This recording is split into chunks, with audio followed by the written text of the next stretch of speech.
You dirty motherfucker. What up, boys? Well, you can't Hey. swear in the first second piece go. Now this whole stream is demonetized. No, they changed that rule. Wait, Oh, really? what? Yeah, they changed that like a year ago. I don't think that Oh. affects monetization. Okay. Damn, Well, sorry, Phil. You're getting one-upped already. do we want chat on stream, guys? Or are we going to not have that? Yeah, until they start saying very negative things about everybody. Which I got people in my chat. It's already cluttered. I don't think it's with gonna 6 happen. people. I Yeah. don't think that's I got gonna people in my chat saying Hutch go live. I don't know if you have already. happen. What the fuck? Did it Welcome not to go Live live? and Learn, everyone. The only show with 0 technical problems. I'm the Soy Pill. With me, as always, IRI, Hutch, and Pisco. And we have 2 special guests today. First, it's Vadim. Hey, guys. Also known as Hey, it's Vadim. Thanks for having me. Appreciate you. It's a pleasure and a sheer sensation to be here. And I will make no secret that I am a huge Vadim fan, formerly Creationist Cat. So, you guys, he's still still there. His YouTube still exists, and videos are coming out soon. Also with us soon, as in a few weeks. Absolutely. Finally. Yeah, soon taken TM a asterisk. fucking long time, but here we are. Also with us is Ogre Boy. Ogre Boy, tell us about yourself. Hey, so I stream on Twitch most nights at 7 p.m. Pacific. Usually talk about Gaza, Dem leadership, crazy shit that Trump's up to. Mostly politics, a little bit of other topics. Very liberal. Yes, incredibly liberal. One of the most perfect guests you could have for this show. Other stuff thrown in too, but yeah, it's a lot of genre breaking content where a middle-aged white guy with no hair yaps into a microphone and a camera. Yeah. Woo, happy to have you. Thank you. I highly recommend it. I think he's pretty entertaining to watch, quite honestly. Right on. Well, that remains to be went seen. ahead for the Will ball cap. will be the judge of this. I went ahead for the ball cap tonight to kind of keep the baldness on the screen down to a minimum. Right. Well, you have Bernie in the back. Is he technically bald? What do you think about Bernie? Does He's he get the balding. pass? In the past? No. Does he get the not- pass? Oh, does he get the bald pass? Yeah. He's still. I think he's still rocking a partial comb over. So Yeah, I think if he had that hair like in his 50s or something, that would pass as bald. But like, good lord, he's what, in his 80s now? Give the man a break. That man he doesn't look a day past 69. Now, before we get started, I want to ask Ogre a question.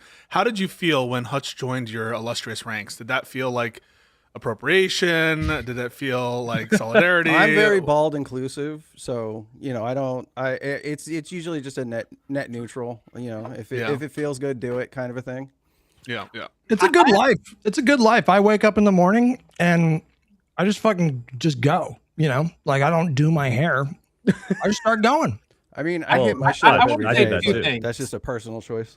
I want to say 2 things about that. Okay, one is, I like your baldness took me by surprise. I thought you were doing kind of like just fine hair wise, and then all of a sudden, like one day, just whoosh, gone. And I think it looks good for you too. That's the other thing I want to say. I think it does kind of complement your edge.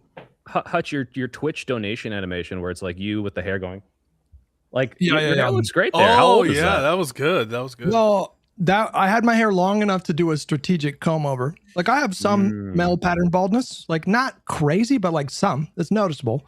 And I had enough hair to hide it. And then I went to a barber and I fucking showed him like a picture of like fucking David Beckham or something. I was like, make me look like this. And because he has like the high fade. And I said, but I told him, I was like, don't do it if you don't think you can still give me enough hair to hide the fucking baldness. And he's like, no, I got you. And he didn't get me. It was like, I went home and I tried for 45 minutes to find a way to make it work. And I was like, I have to shave my head. There's like nothing else I can do here. And then I didn't know this backstory. This is tragic. No, I like being bald, so it's fine. No. I think that there's something admirable about just like knowing when it's your time and just going for it. Like seriously, I mean, like the alternate is going with like, who's that guy who was like the DGGer of the year? You know who I'm talking about? Stale 2000. Oh. I know exactly what you're talking about. Punished hairline of all time. That's my boy. Don't you go after Stale. Hey, Hey, look, Redditors I'm lead a not, hard but life. I think okay? I'm just He's my telling it celebrity. like it is when it comes to his hairline, dude. Sorry, I don't know if you're out there, dude, but you know, you must know. So. Yeah. All right. Well, before we get into anything contentious, we're all on the same side here. We're all on the same side here. I thought we're all voting for Democrats. We're all well. Please go hold it. I thought we'd talk about the Super Bowl halftime show, which has the Republicans in quite the tizzy, because I think there was some guy and he spoke this language. It's called Spanish, and they're just not cool with that. What did you guys see it? What did you think? Also, who cares about the game? Before specifically we get into that, like, I feel like, guys, like, woke is fully back. Like, there were woke commercials, you know, with like a racist white guy looking at his Hispanic neighbor suspiciously, and then his Hispanic neighbor like they loved each other. Yes, cut the tree with a chainsaw, and then the white guy looks at him and he's like, you know what? Maybe racism is bad. He didn't say that, but you could tell he thought that.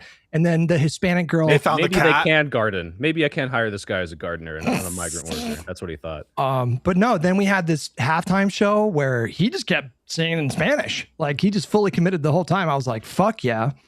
And did you guys get the same vibes? Like, it feels like, well, I don't know. I didn't really hear him saying in Spanish. It just kind of felt like bad lip syncing. You guys talking about the halftime show, right? Ooh, I see what you're doing here. The other halftime show. Oh, yeah, my bar didn't play that. Oh, okay. They were just blasting Kid Rock. Okay, Yeah. We just had the white guy. No, but I totally agree with that sentiment, Hutch. Like, I felt that for the first time, I could breathe as a Latino American when I was looking at the because it wasn't just this whole like self-awareness, anti-wokeness. And it really just felt like an awesome show objectively. When you like looked at the performance, it was better this year. Like, there's some stinkers in the past, few years or whatever. But yeah, I felt like objectively you had to give your respect to Bad Bunny. Can I give my unironic take that's going to make me sound Republican? I did not like that he spoke Spanish the whole time. Oh my God. I was like, I didn't. I was like, I wish I could understand it a little more. Like, that's it, though. I also was not a fan of his music. And also, following up Kendrick, like, Kendrick Lamar was just, I think, blew that out of the water. Wait, are you serious? You didn't like that he's nuts. I think you don't like that he spoke Spanish? No, just the whole time. I was like, yeah, like, I can't get it's a combination of I don't listen to this music, and also I don't know what he's saying, so I can't even get into the lyrics. God. So I just didn't love it. I think for this specific political moment, though, it is a really wonderful thing to see. Oh yeah, someone, definitely. like, I think because I sort of like would agree maybe if we had like several years in a row or a few years in a row where that was just a thing, but each year kind of is, it's like they try and make it its own unique thing. And yeah, just because of all the ice bullshit and whatnot, it's what a good statement for the NFL to make, who are not always like extremely cool when it comes to racial matters in the past, at least, Yeah. No, for the moment, I like it a lot. I was just gonna say, I think I got a little emotional watching it. I mentioned on my stream when I was live just a little bit ago, but I have people in my life that have a Hispanic background, and they feel very like black-pilled about America right now. And so it wasn't just like it was the fact that the performance was so like joyful. Like, the whole thing, like, I've never seen a halftime show like that before. Like, it was just nothing but smiles, dancing, like, not just smiles and grins, but like big smiles. And it felt like that was the exact, to piggyback off of what Vadim was saying, it felt like in the current moment, that was like the perfect antidote. And I think it's, I know that meant a lot to some people in my life, like a lot. Like, they were crying. Thank you, Hutch. They got also peace go. It was meaningful. Yes, we need more joyful warriors in the movement, and I totally relate to that. Yeah, I want to say I was disappointed. I wanted it to be more queer, more Hispanic. I wanted it to go way further. There was only two dudes like rubbing on each other. I needed way more than that to trigger the right. If we're gonna go for it, let's go all in. Yeah, Guy, they had a bunch of people calling it gay before I watched. All the Republicans like, oh, this halftime show's gay, and all I saw was big booty Latinas gyrating, and I didn't see any gay guys, and I was really upset. I agree. Some people speculate Pedro Pascal might be gay. Yeah, probably. Is Bad Bunny gay? I know nothing. No, he's not gay. His songs are about getting women. But I just have to say, Ricky Martin. Ricky Martin was there, and Ricky Martin looked great, by the way. Pisco, in our defense, I didn't understand a single word that man said. Oh shit! Well, you know what? You need to learn Spanish, right? Spanish is a beautiful language. I know a good. It's a language. Oh, do you? Oh, do you? Are you Hispanic, by the way? Yeah. I thought you were Jewish. Oh, there's nothing wrong with that. I can't be two things. Can't be both. Jewish like that. Did I say the hard J? I'm sorry. No, but I'm curious about Ogre Jewish. I'm curious. Listen, George Santos is Jewish, and so people can be Jewish. I'm curious, Ogre's take, because to add a little context as well, Nick Fuentes had a bit of a take on the show, and he said that it was actually pretty good, and that all the people sewing out about it were kind of playing into this culture of right wings not having any music, not having any life to them, and being kind of cringe. So, Ogre, what is your take? Is Fuentes right? First of all, that's a hell. Do of a you agree setup. with Nicholas Fuentes? Yeah. Yes or no? Do you agree? Yes or no? I didn't know what he said. I don't really care about what Fuentes had to say. I didn't. To be honest, I didn't watch it. Not a big sports ball guy. I'm more of a WWE kind of guy. Sorry, the question was, do you agree with Nick Fuentes? That the right wing doesn't have any culture? Yes. Yeah. Well, sure. Yes. There you go. I was just clip it and ship it. Get it out there on the airwaves. Clip it, and don't forget this part, because we're about to see the culture in action. Do you guys watch the real halftime show? Oh, careful with the DMCA stuff. Okay, I'll play for 10 seconds. Don't even do that. Don't even do 10 seconds. Don't even do 10 seconds. Can you guys hear the sound?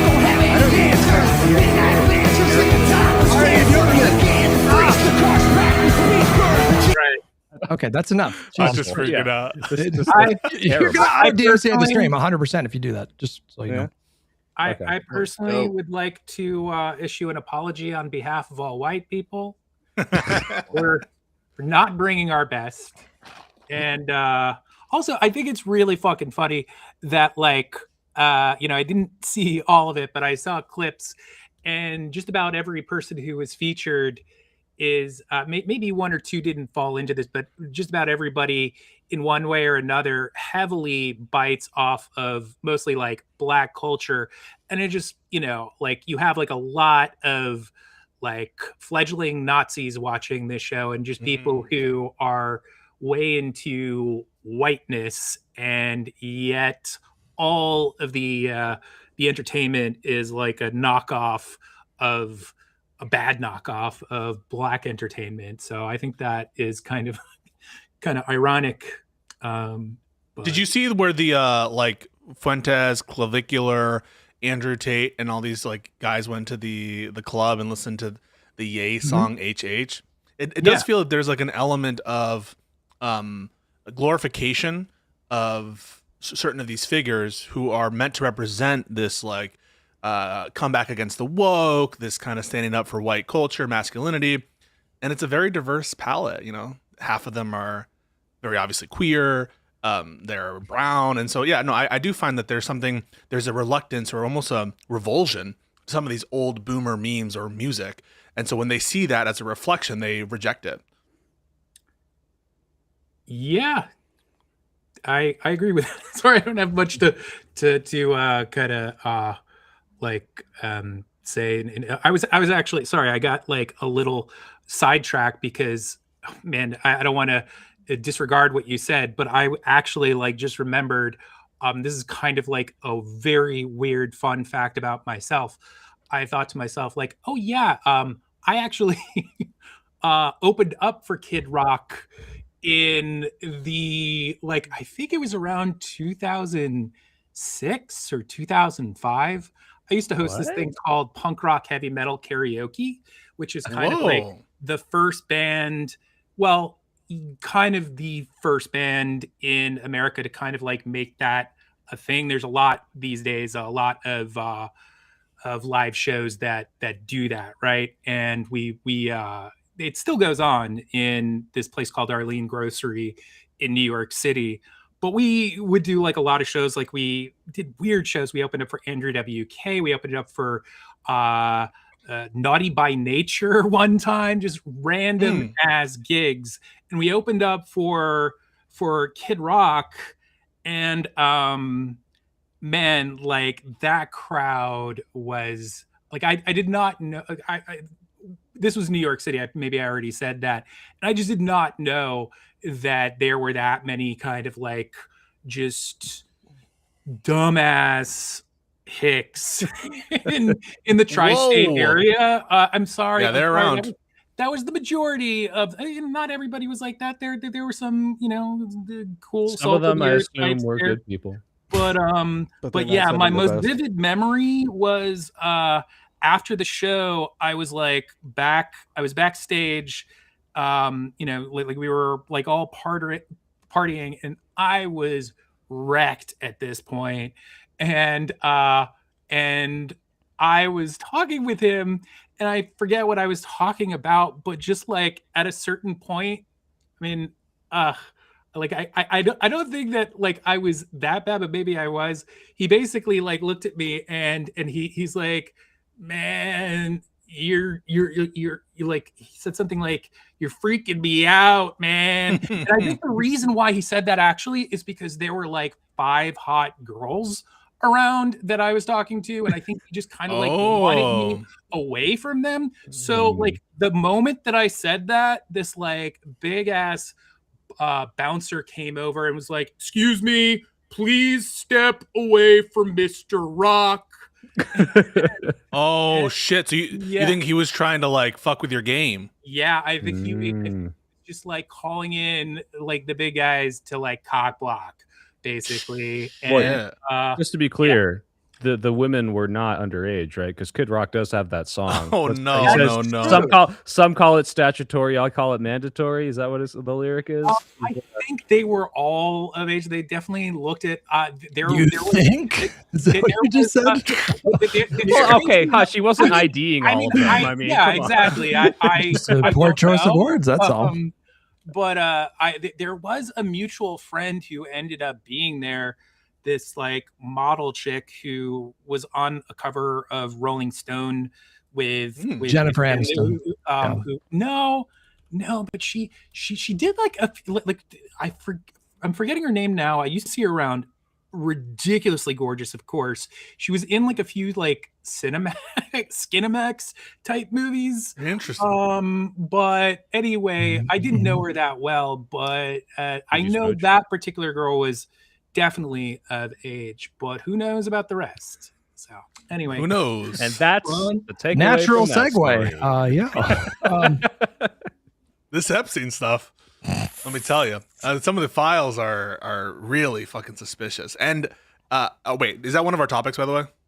Sure. The Epstein Get in files there. are always... Get in there. Because I do want to have a couple. I have a couple little thoughts here.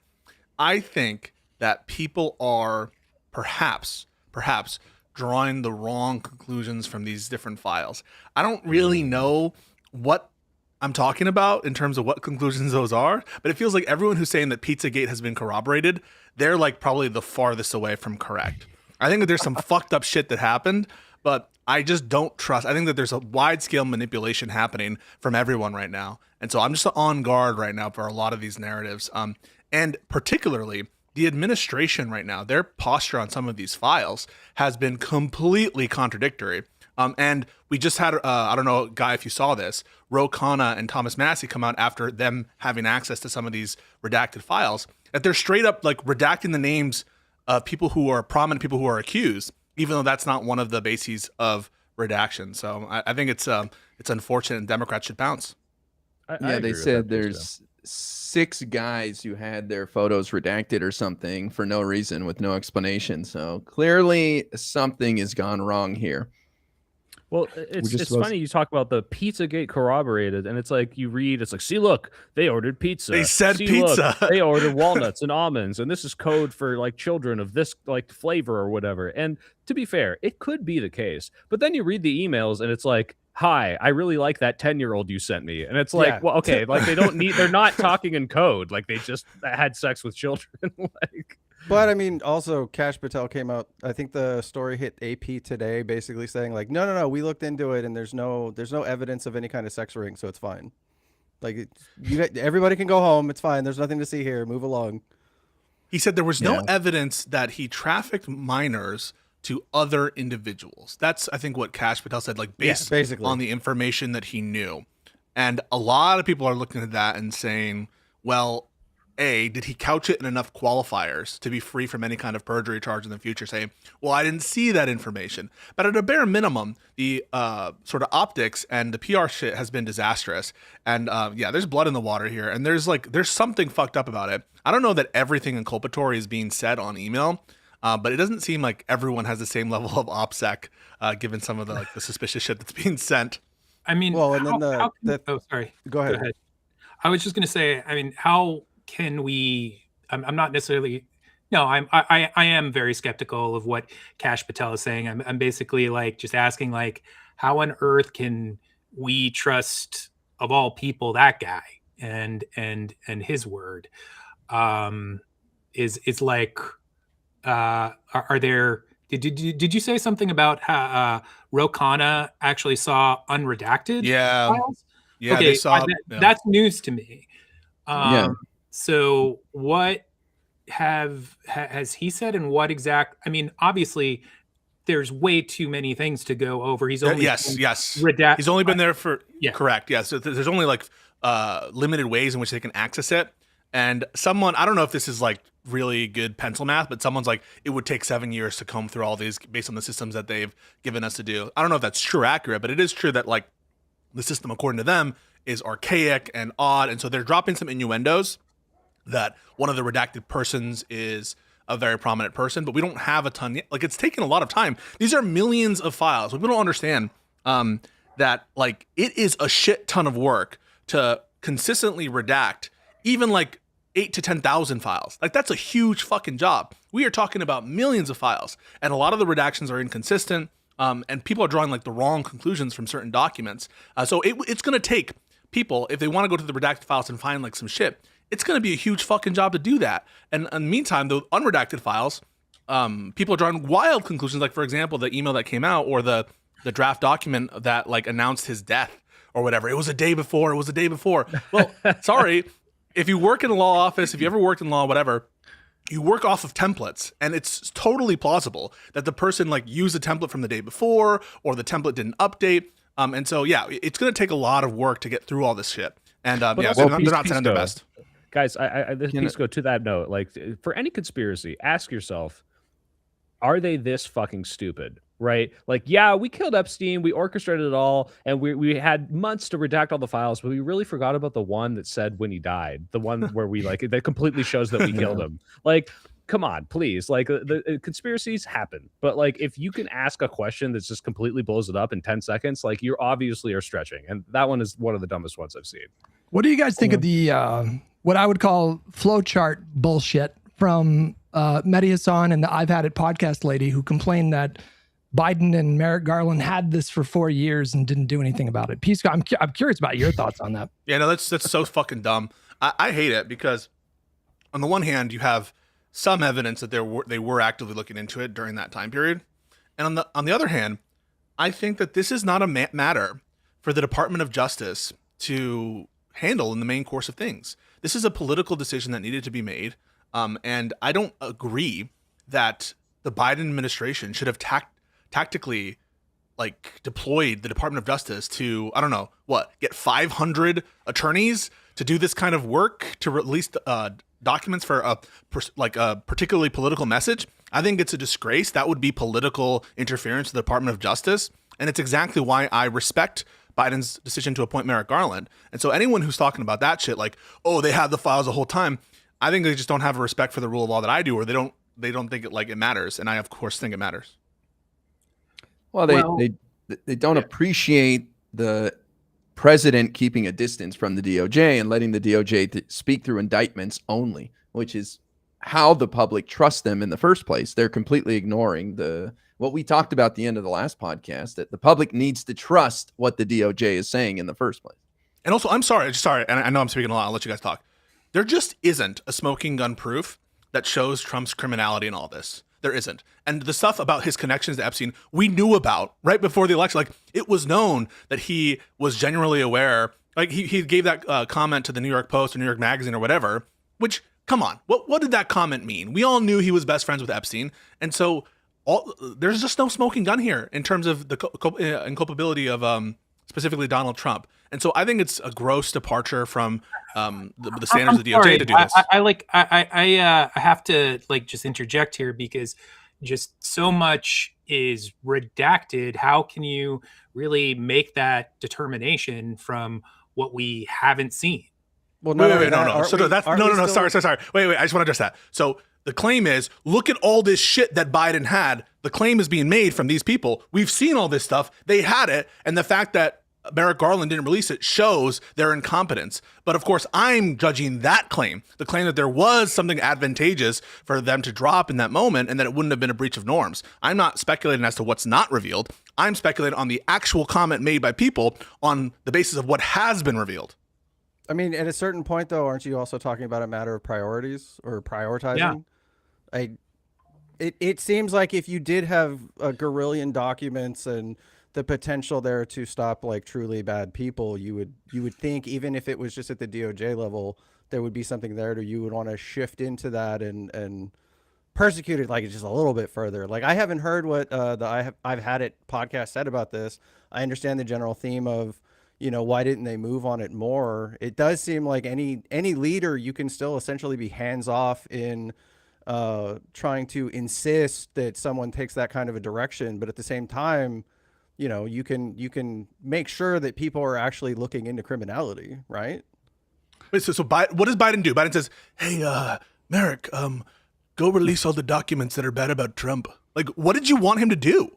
Well, it's not. No. It's not a matter of make sure you're looking specifically into the thing about Trump, but if the inverse of that would be to basically say don't touch it at all or something to that extent. I'm just saying. But you don't have evidence that happened. That's the problem, right? No. Wait. It's still it's not a matter of no evidence at all. It's still one of the most notorious international sex criminals, trafficking rings in the history of the modern era. Why would we're losing the thread here? Hold on. Their complaint was not that Biden refused to investigate Donald Trump or Merrick Garland refused to investigate Donald Trump. It's they didn't tell him to release stuff. Yes, their complaint was that he didn't just release it to the public for political reasons to tank Donald Trump's chances of winning. And the question is, what does that look like? Hey, can you tell people to go release documents that are bad about Trump? That is what your people, not you specifically, we're commenting on other people. Well, I don't know if you guys have this opinion, but what does that communication from Biden look like? I want an answer to that question. What does that communication from White House to DOJ look like? I think just the perception. Oh, can I just add? Because the perception is why was Trump impeached for the first time, right? It's oh, hey, give me specific documents that specifically implicate my political opponent, and I want to release these, and also I'm using my position of power to levy that, right? Yes, that is the basis for the first impeachment. Right. So it's not quite how that went, though. I think just by was a phone call to an. I'm sorry. Go ahead. Vadim, go ahead. I know it's not the same. I think that just by whipping up more and more discussion of the situation, there's still such a close proximity that he had. There's a lot that he clearly was in on.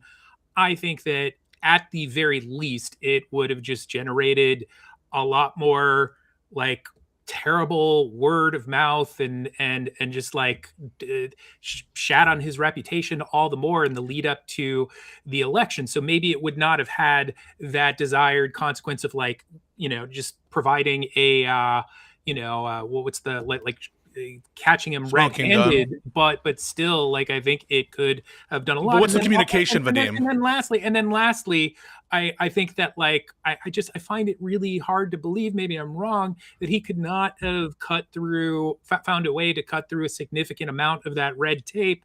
And even if you take Donald Trump out of it, it's still this matter that involves so many other people of consequence that deserve to. Right, but that's not the no video. I grant that this is important. I think there should be a fucking special counsel or whatever. Yeah, if you want to grant that, but there's some reports that they were still investigating, and that in fact Trump shut down aspects of the investigation in one of their memos. But that's not the claim that I think people are pointing to with the I've had it, even though I haven't heard that statement or the Medi one. But I have heard this style of thing, which is they fucked over the election. They didn't really think that Trump was a fascist threat, because if they did, they would have released this information, which presupposes that there's like insanely inculpatory information here about Trump, which there isn't yet so far that we've seen, other than what's already been known about the nature of their friendship and connection.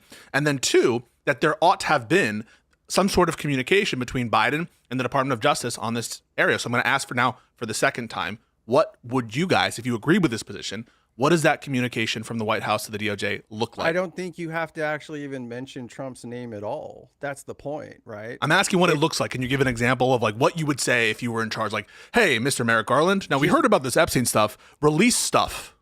What does it look like? You can simply just ask for an update on the progress of processing that information and pursuing any related any found criminality. I mean, it literally can be that simple. Wait, you don't have to go. You don't have to turn around. Well, no, hold on. You don't have to turn around and basically say like, find the Trump dirt and process it and get it to me now. Everybody basically knew that he was friends for a long time. The idea that it has to be some sort of very illicit, get my political enemies taken care of thing. That's not, I don't think that's But that is what you're asking for, right? Like with a wink, wink, nod, nod. You want them to. No, I want every last one of the Epstein billionaire class, regardless of whoever they're friends with. I want all those motherfuckers behind bars. Well, first of all, these documents were sealed by the courts, is my understanding, through September 2024, correct? No, that's just a small clutch of them. I mean, the department it is yes, yeah. I mean, it is the case that the DOJ could have released a lot of this information, but the truth is, like, that's not what they do. The Department of Justice is not just supposed to dig up embarrassing information, bad information, and release it generally. This is a matter of public interest, and now it's a political matter. I do want disclosure. And yes, Biden could have ordered his Department of Justice to like disclose a bunch of stuff. That is true. But the implication is he should have, for purposes of damaging Trump politically. And that is improper. What are the odds? What are the odds that Biden was even vaguely aware of the contents of like any of these Epstein files? Like, what are the odds that he was calling Merrick Garland and asking him for updates on individual prosecution? Zero, like literally zero. So the idea that can I jump in? Hutch? Again, that's not really. Wait. Well, Overboy, I want to say this because this is, I think, supporting maybe a little bit of your side of the argument. Sure, I'm not saying that they need to talk specifically to the DOJ and say, hey, do a hit piece on Donald Trump, a la impeachment one. However, with how much Trump and the campaign is hyping this up as, I'm going to release Epstein files, Democrats are coming for your children, I think it's kind of weird that they didn't press this just as a talking point more, just to say, hey, you were best friends with this guy. Hey, like, you're not press rate. Like, you clearly stepped back and said, this is a different claim, but I am saying, like, if we're going to criticize the Dems a little bit, which I'm always open to doing, I do think they should have pressed this issue a little harder, given how big of a platform it is for the Trump QAnon base to say, oh, we're coming after the pedos. The fact that clearly this is like the one thing that really has seemed to distance people from Trump. I think if you ever could divide MAGA, this is the closest we got. I think Democrats failed to capitalize on that during the election. I mean, if Trump was able to hint and make innuendos about it in like the 2016 election, then it was very obvious that everybody else also knew about his connections to Epstein. It doesn't, like I said, it doesn't have to be a matter of political targeting or political assassination or whatever, but it could have been something to take away the fuel that Trump would have had going into 2024, like exactly what Soy is saying. The only reason these files are released now is because Trump himself and his surrogates made this number one issue in the minds of voters. This is a monster of their own creating, and we're kind of diving. I'm not disagreeing with you, but that's the point. Just let me, hold on. That could have been something that the Dems pushed. Okay, hold on. So we touched on this last week, but I think that if you are interested in upholding what I believe to be like really important principles of this democracy, then I think it's a good thing that it probably didn't even occur to Biden or Merrick Garland to act in a way that would have been explicitly, overtly corrupt. The idea that we would selectively release documents pertaining to some kind of investigation that did not result in criminal charges. You say what you want about like everybody that was involved in that case, but I think it's a good thing that in this country, if the DOJ investigates you and they don't find enough evidence sufficient to charge you with a crime, they don't make it a habit of going out there and saying, well, we're going to release this information to the public anyways for like political gain.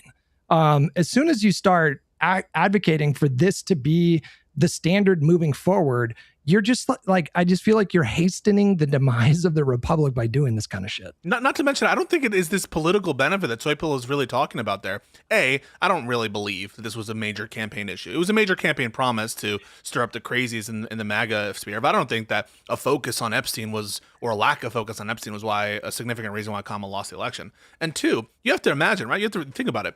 These people don't trust the Department of Justice in any respect. They are now in control of the Department of Justice. They have their people, Kash Patel, etc., who was at least in the helm of one of the major investigatory units, and they have, their president in, occupying the Oval Office, and they don't trust half of these disclosures coming out of the Department of Justice. So to the extent that anyone's major issue is Jeffrey Epstein, you are not going to capitalize on that by putting out releases of documents which are going to necessarily be taken as incomplete from the perspective of those people. Real quick, Pisco, Pisco, I need to address Pisco because I think you misconstrued what I said. I'm not saying this was a major platform that the Democrats should have run on. I'm saying rhetorically, you could have used this to divide and have less turnout for the MAGA base by pointing out this and like making this a talking point and making them focus on it. Like, hey, you're calling me a groomer? Like, you're best friends with Jeffrey Epstein. Like, that's it. I'm not talking about. I almost think the vulnerability arrived like recently with like the way Ossoff is talking, which I agree is very good, is the debacle of how they've promised and now fucked up that promise. I'm not so sure that the vulnerability existed as in 2024, but you guys could probably disagree. Also, there's a distinct possibility that doing the Jennifer Welsh, / Mehdi Hassan strat could have easily blown up in their faces and made Trump a martyr to normies, because they would have come out and they would have correctly said, the FBI, the DOJ, who has a strict policy of keeping this kind of information private, decided right before an election to release a bunch of evidence that all it is just hearsay and there's and the blah blah blah, and they could have easily capitalized on that and correctly pointed out, I might add, that this would have been insanely corrupt. Yeah, but for them to do you that. don't have to look at it exclusively through the lens of like, well, lefty, you don't like had this particular take on it. There's ways to take their existing. Well, that's why you brought it up. Flowchart shit that I've had it in Mehdi Hassan are doing. The idea being is that you could take somebody else's idea and figure out a way to make it a little bit better. You don't have to make it a targeted thing, like I said. Make it better. It could be just purely from the perspective of wanting to see abject criminality be pursued. That's why we have a DOJ. That's why we have a DOJ. You don't release it to the public to establish criminality. You have a DOJ investigation. Do you think there would have been any merit to or interest to the public good to finally maybe say one day release the information related to the JFK assassination? Do you really think that there is figured out? Do you think do you really think that people would not have figured out that you were doing it for political reasons? You really don't think they would have connected those dots? So they would have absolutely would be. Like, we're just trying to help solve crime. It would be political. But Ogre's saying, isn't there a public there interest sometimes in releasing investigations? Yes, sometimes there is. Yes, sometimes there's an interest in public releases of information. No doubt about that. But part of that public interest now is in correcting a lot of misinformation that occurred. And again, you're speaking about the context of an election season. What's the rush in that respect? You talk about abject criminality. Then it could have been something done in year one. Abject criminality. Where is your evidence that the Department of Justice under Biden wasn't investigating this as crimes? You are undermining the possibility of criminal charges by doing document dumps to the general public. Yes. Do you understand that? This is undermining the potentiality for good criminal investigations. Witnesses are going to go stale. They're going to be able to corroborate their stories. And so all of this shit. If your goal is maximal criminal punishment, this does not accomplish that. The reason this is happening is because nobody trusts the people making those decisions. It presupposes lack of trust in those very institutions. And that is just by consequence of the fact that everyone has already made up their mind that there is the maximalist version of the Epstein story that corroborates, the wide sweeping criminality that they all But you're talking about like happened. Schrodinger's box of Epstein files, right? The idea that the evidence isn't there until we see it, but if it's not released, we'll never know if it's there or not. That sort of shit. And again, like I said, there's an element there of basically it's always going to be the thing that can be used against the Democrats until it's proven that the people involved aren't Democratic elites and things of that nature, right? So there could have been an element there that basically clears the party's name for some of them all are time to Democratic come. elites. I'll list them. Some of them are Democratic elites. Some of them have close connections to Obama, worked in Obama's White House. Bill Clinton, obviously, to say nothing Some of them are Democratic Ezra Klein's fundraisers. best friends, but some you of them still want to make sure that you know that these people come to light, right? All I'm trying to say is we have a wealthy criminal person, a sick person, who absolutely has connections with a bunch of different individuals. What I'm not seeing, and that should be investigated, and that should absolutely be pursued to the furthest extent that the law allows for. What I'm not seeing is evidence of Democratic negligence in failing to use the fact of these connections and all these open questions for their political advantage in 2024. And that, crucially, is the claim being made by so many. It's like, look at how fucking incompetent they were. They couldn't even use the Epstein story in 2024. It's post hoc, and frankly, it is corruption. Any way you want to slice it, if it was a wink, wink, nod, nod, what people are asking for is for the Democrats to wield politically this, and cynically, the existence of these questions to crush Trump in the polls when there's no evidence that would have happened. Couldn't it have imperiled the case against Ghislaine Maxwell? Couldn't it have harmed their case against her if they would have released this kind of information? That was done and dusted. I think in 2022 they had a conviction there. They were appealing some issues. No, but he's saying do it year one. I mean, wasn't part of that evidence overlap? Wouldn't that have hurt their case against her if they would have? The trial I think happened in December 2021. So there was an ongoing trial happening with Ghislaine Maxwell at the time. Yeah. It's only recently that her appeals to the Supreme Court have been exhausted.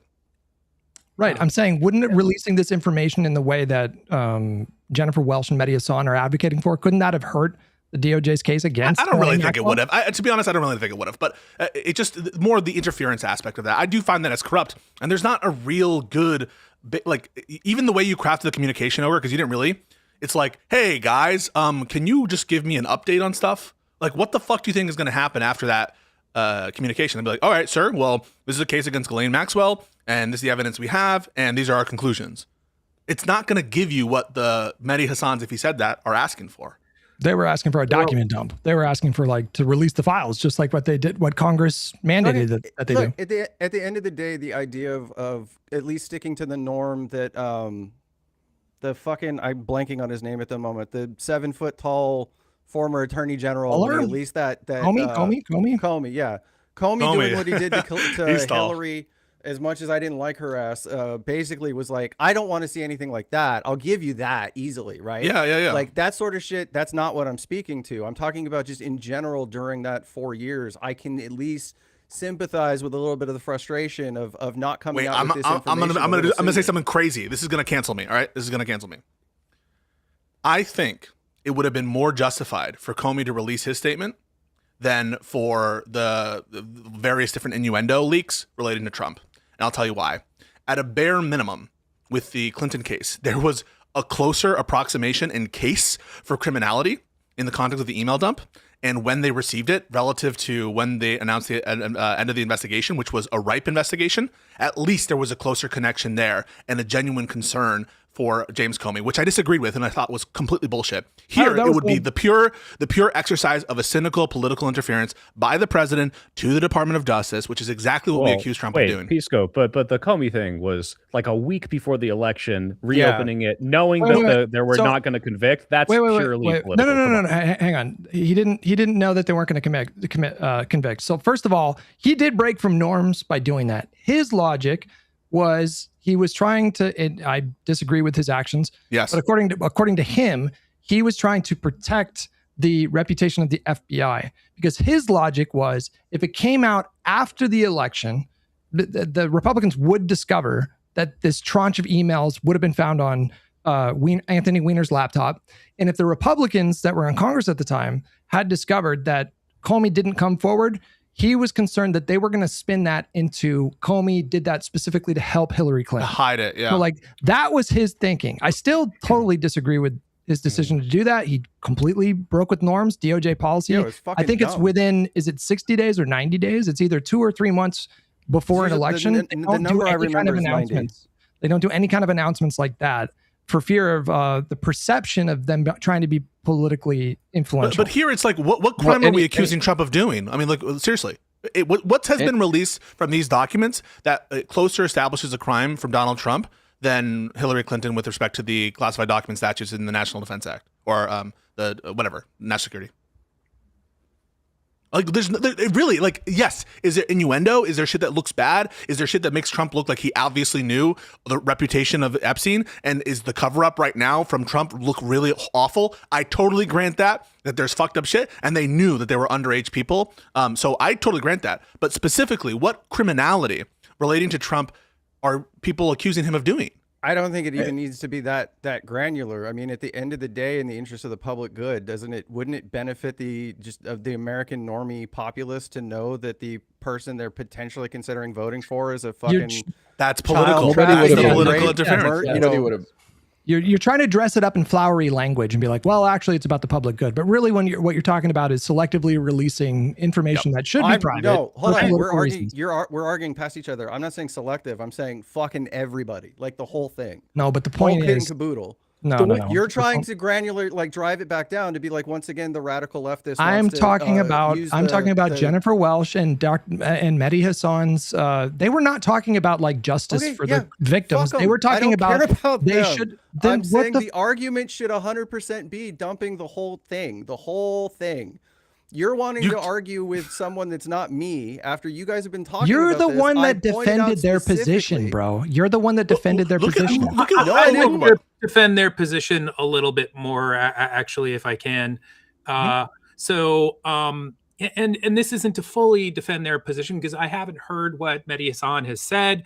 I think that he in particular is someone with a good head on his shoulders and usually comes like from an informed place. Maybe it's not in this case. And I also, to like what Pisco is saying, I think it's important in the face of conspiracies and situations that are rife for speculation to have a degree of keeping your head on your shoulders and whatnot.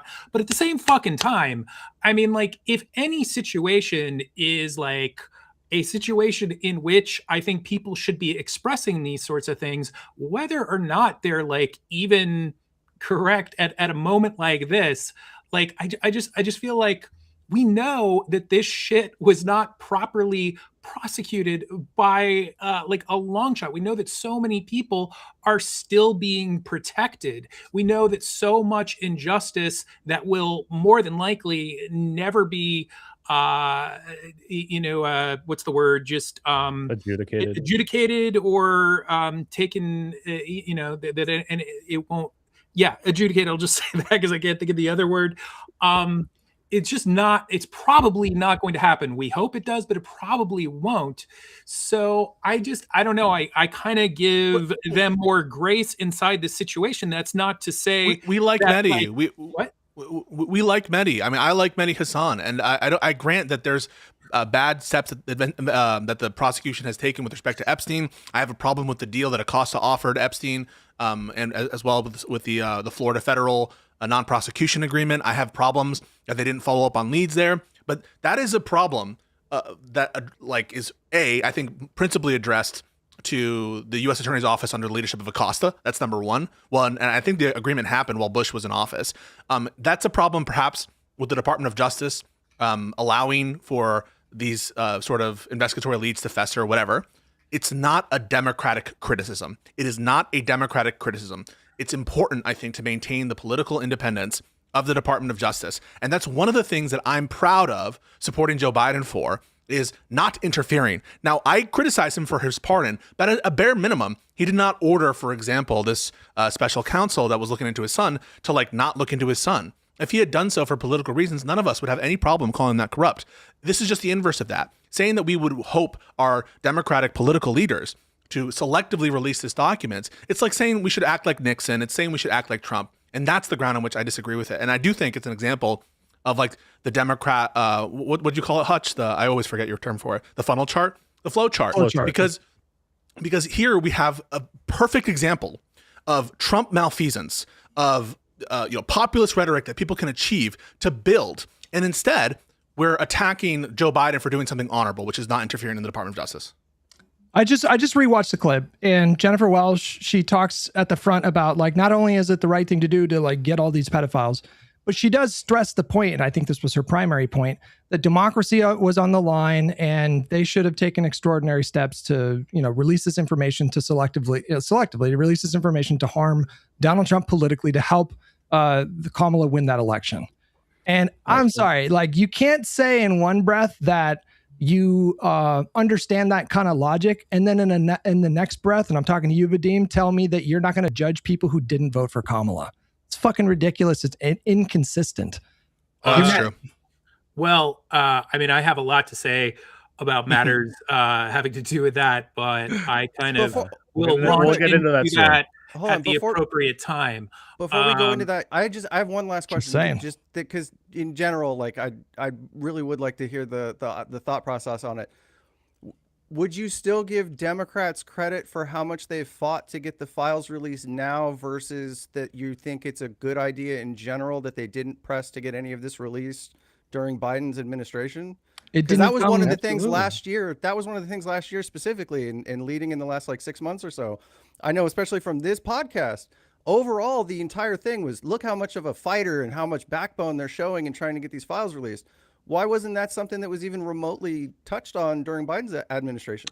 Because this came from Trump Congress. Changed the ground. Trump changed what's going on. His behavior changed. There was everybody's acting like there was an appetite for the Epstein files to be released in 2024. Nobody gave a shit about the Epstein files. In fact, there were 150 names released due to the civil cases in January of 2024, and nobody cared at all. So the idea that would have even impacted the election, I find ridiculous. People wouldn't have believed it. They would have said it's partisan. Trump would have been a martyr.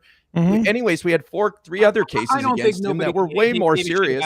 Lots of people were talking about it. Hold on, I was still talking. I just have to. I'm sorry. Go ahead. Throw that in. I'm sorry, but like a lot of people were talking about it, and there's an argument to be made that that the the media kind of purposely did not go into it as much as they could have for all kinds of reasons. But anyway, go ahead. Nobody that's cared about not true. Hold on. I got cut off. Yeah. Fuck that.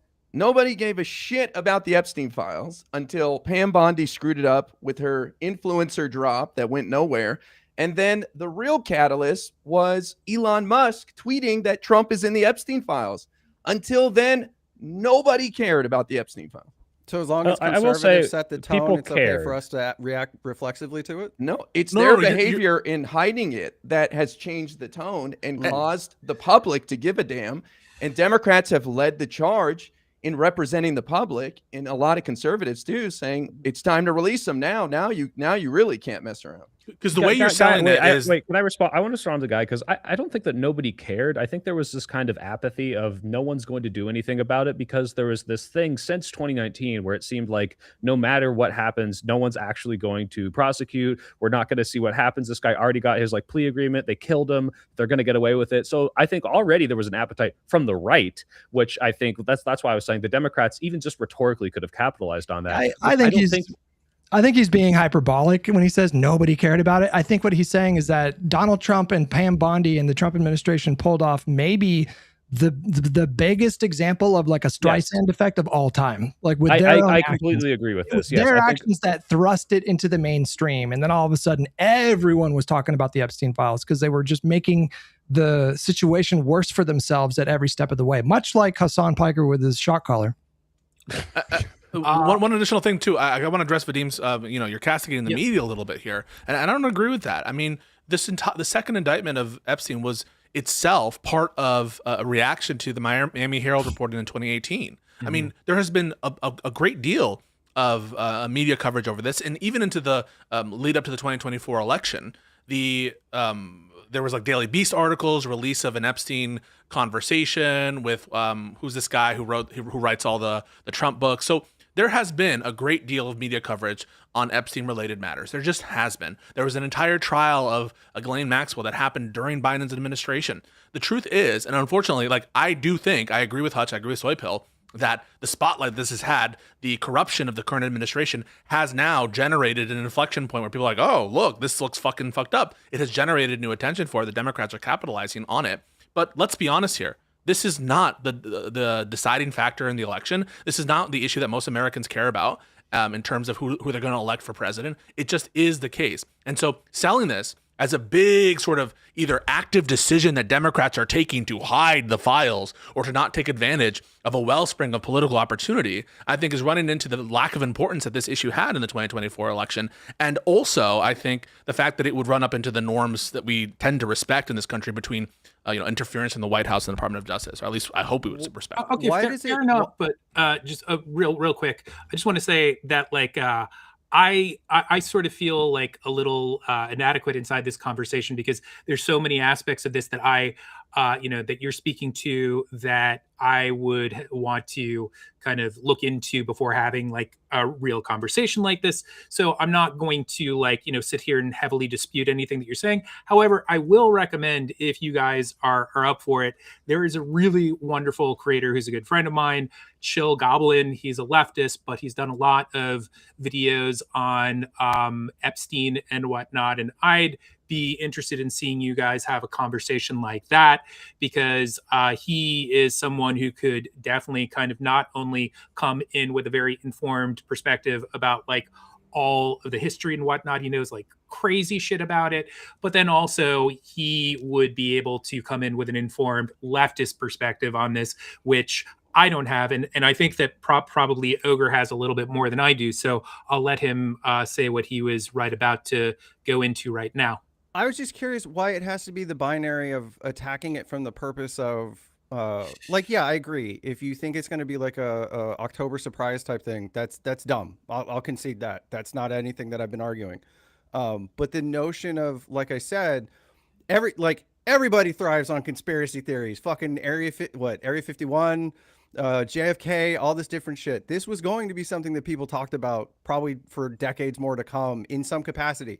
Was it the thing that cost the election? No, but I don't really feel like anyone's serious, and I'll include the I've had it gals. I don't think you have to look at them as like serious in this particular So where's the capacity. negligence, Ogre? Where's the negligence? I'm not saying it's a matter of- Why even point at the Democrats as if they did anything wrong here? It's outrageous to me. It's that flowchart nonsense. Why would you? Why if you had the ability to highlight a group of people that were involved in, even if it doesn't meet textbook, like we've run investigations and trials and et cetera, why not at least show that, like, for sake of highlighting people that are basically using the rules in their favor, flaunting their wealth to that degree, people that have that level of outreach to where if you gave a fuck, like the degree that Epstein was flaunting Palantir and shit like that to other. But Ogre, what does that look like? So much of this is like, seriously. why would that? No, Ogre, what does that look like from the Democrats' perspective? So I want you to follow that chain of logic. Okay,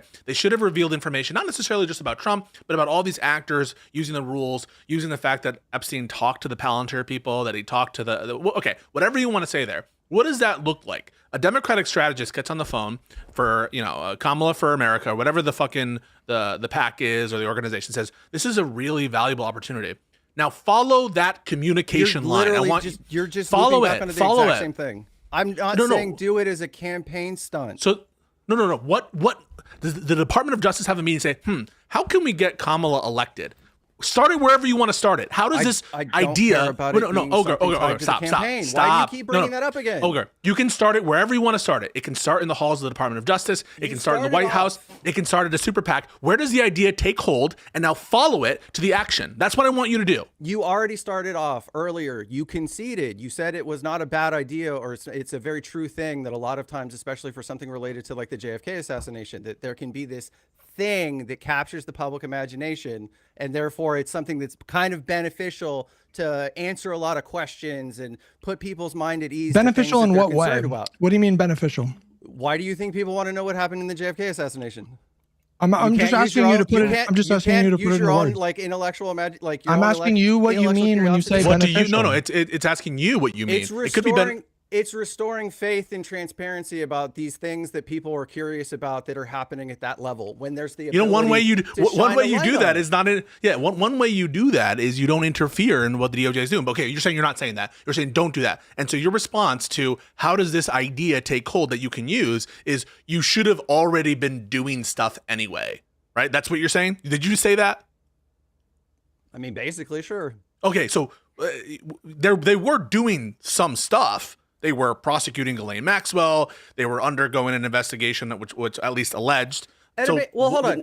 Who decides, hey, let's release information? At a bare minimum, if the Democrats released it first, doesn't that take away something that Trump's using as his big campaign thing? Sorry. I just want to be very clear about what I'm asking here. I'm asking the way in which the idea comes to light and how it gets channeled for the Department of Justice to do a thing. That's what I'm asking. Not would it have been helpful if X. I'm asking you to provide us with a plausible way in which the idea takes hold, it takes root, and then it gets enacted into action such that it would call into question democratic, negligence, that kind of stuff. So please tell us. But also just to piggyback off what Ogre Boy just said, why would it even enter Merrick Garland's mind to try to take away a potential political thing from Donald Trump? That's not the Attorney General's job. He's not thinking about how do I help Democrats win elections. Right. That's not the DOJ we want. There could have been something more along the lines of a mass call out for the release of those files on behalf of the Democrats years ago. That's the point. Okay, so you want the Democrats to pressure their own DOJ, right? So you want the Democrats, the politicians, to come out and say, hey, Merrick Garland, we want you to release these files and to really take ownership of that issue and to put it forward. And here's the issue with that, Ogre. What is the risk of that? And hopefully you're seeing it right now based on what's going on with the Department of Justice. For the Democrats to undermine their own Department of Justice and call for the release because you know what happens after that, Ogre? Oh my God, the Democrats themselves are calling Merrick Garland corrupt. They're hiding it to protect all the fucking Schmeta-files. Look at what they're doing. Let's say for whatever reason, Merrick Garland, I don't know, wants to take a week, 2 weeks to. No. Oh no. Good. Yeah. Awesome. Why no? It doesn't have to be the argument doesn't have to be that he's corrupt or that he's hiding something. It's not what it has to be. What it will be. What it will be. They'll say the Democrats themselves are acknowledging. Okay. Why would the Congress have to compel him if he wasn't like hiding it improperly? It's not a. Why would they release it if not for some manner of demand? I don't understand why it has. No, we're talking about we're talking about the political benefit to Democrats deciding if you're saying, okay, it doesn't originate in the hall of the White House because you recognize that would be corruption. That would be like what Comey did, right? That would be interference in the political process. I'm saying don't make it an October surprise. It doesn't have to be anything more complicated than that. So you would be okay with Biden, let's say at the start of the year, saying, "Hey, you want to find some files that might help me," and this is kind of fucking tricky. I'm just asking for like why does it have to be Epstein something that files, specifically helps Biden? I think it would have undermined public trust in the DOJ because they would have been limited in what they can release, and it would have made people trust them even less, and it would just cause more problems for the Democrats. DOJ wouldn't have actually gone along with the existing law that Trump's DOJ is not following. If there wasn't a law. There wasn't any law. The DOJ can release anything anytime. Holy shit.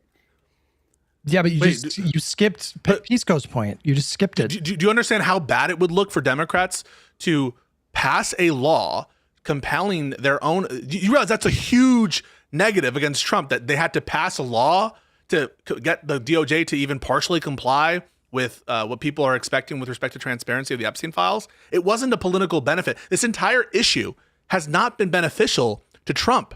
It's been negative to him. That's why I'm not understanding the people who are saying, oh, this would have been so beneficial to Biden if he just released it all. One, I think it presupposed corruption, but even if not, it looks horrible. But it's only negative because of Trump's behavior since he took office. None of this would have happened the way it's happened if it weren't for Pam Bondi and Trump and their behavior. Okay, well, I mean, that being the case, to me, then it doesn't come across like the Democrats should be getting some kind of like brownie points for being like ferocious fighters in this particular topic. They got the Epstein Files Transparency Act pushed to the forefront. It passed 427-1 unanimously in the Senate. Every Republican coming out. It sunk Marjorie Taylor Greene. Her career's over, and it's going to take out more people. And you say the Democrats accomplished nothing, all from the minority. No. It's not a matter of accomplishing or not accomplishing. I'm just not going to go out of my way to give a huge standing ovation for something that If the goal was to get the files released ever, if it was ever a good idea, then it was always a good idea. That's not true. That's just a well, silly but they thing. would have never been. I don't agree. Sorry. That's crazy. Okay. If it's ever a good idea, something, it's always a good idea to do it. No, circumstances You don't change believe that. make it a good obviously. idea. Correct. And when Biden's in office, at that moment in time, I just think that like any kind of request or demand is gonna, unless it's funneled, like you say, from the Congress people or from like a groundswell of Democratic activists, the very Democratic activists who I think sometimes don't want to take any responsibility for their coverage, et cetera. But unless that happens, it's going to be corrupt. And if it does happen that way, it puts the Democratic administration in the position of on the back foot, right? When they're supposed to be concentrating, I think, on making the American people's lives better, et cetera, they're now dedicating hundreds of people to redact all these files. Like it's crazy to me. We have like 500 plus U.S. Or assistant U.S. attorneys and staff reviewing all these files under the Trump administration. That is a crazy amount of capacity in this time. And by the way, actually, wait, Pisco, I want to say something. Thomas Massey said. Well, I just want to say real quickly. Thomas Massey said a private organization with 5% of the resources of the DOJ would have met that December 19th deadline. I doubt it. Yeah, I want to say, Pisco, to your point, because I was a little skeptical of your guys' side of this, but what you just said kind of convinced me where, yeah, if the Democrats had decided to do this during their administration, the amount of time and effort that they would have to redact, because guys, redactions for the Epstein files, some of them are clearly like, all right, why did you do this? But a lot of them are very legitimate, like protections of certain things and private information. That would, I think, probably have been used against them in the same way it's being used against Trump now, to say like, hey, sure, the Democrats are releasing the files, but they're just hiding all the stuff that makes them look bad, right? And I can kind of see how that would have hurt during the election. To piggyback off of what Ogre Boy said, I do think you should give the Democratic Party right now a lot of brownie points because they're fucking demolishing Republicans politically and electorally. Like they are annihilating the Republican Party right now. In special elections. But it's Republicans are annihilating themselves. Like in some cases, I think Democrats are doing active things to facilitate that. But in some ways, they're just like fucking getting out of the way and allowing. Really? I totally disagree. I mean, they presided over the longest shutdown in government history. They emerged from that shutdown the clear winners of that shutdown. Are you fucking kidding me? Like, what are you basing the idea that they lost that shutdown fight? Look at the numbers. Look at the numbers. The number of Americans, the percentage of Americans that blame correctly. The number of Americans that blame politically the Trump administration and Republicans for those tax credits expiring, which now everybody is paying higher premiums, is like 55%. The amount of people that blame Democrats is like 20-25. They had like a 25-point lead in that respect. That is a political fight that they fought and won clearly. And right now, we're in the midst of another negotiation, a budget negotiation, where the administration themselves are signaling that they are prepared to make concessions on ICE. That's because the Democratic Party are pouncing and using this moment right now to actually push it. That's not them just standing back passively. They are. Hutch. Let him respond. He kept on trying to interrupt me, bro. I was almost done making my point. You talk for a while. Go ahead. What? That was like 30 seconds cumulative. Okay, go. Sure. All right, you know what? Let Ogre Boy go since I was trying after you spent I don't know how many weeks with your main question that you asked people was to say, well, I think they could have waited like 3 more days before they waved the white flag and showed their bellies to the Republicans. I don't understand how you turn around and have this notion of like they're going to fucking they kicked ass last time and they're going to kick ass again.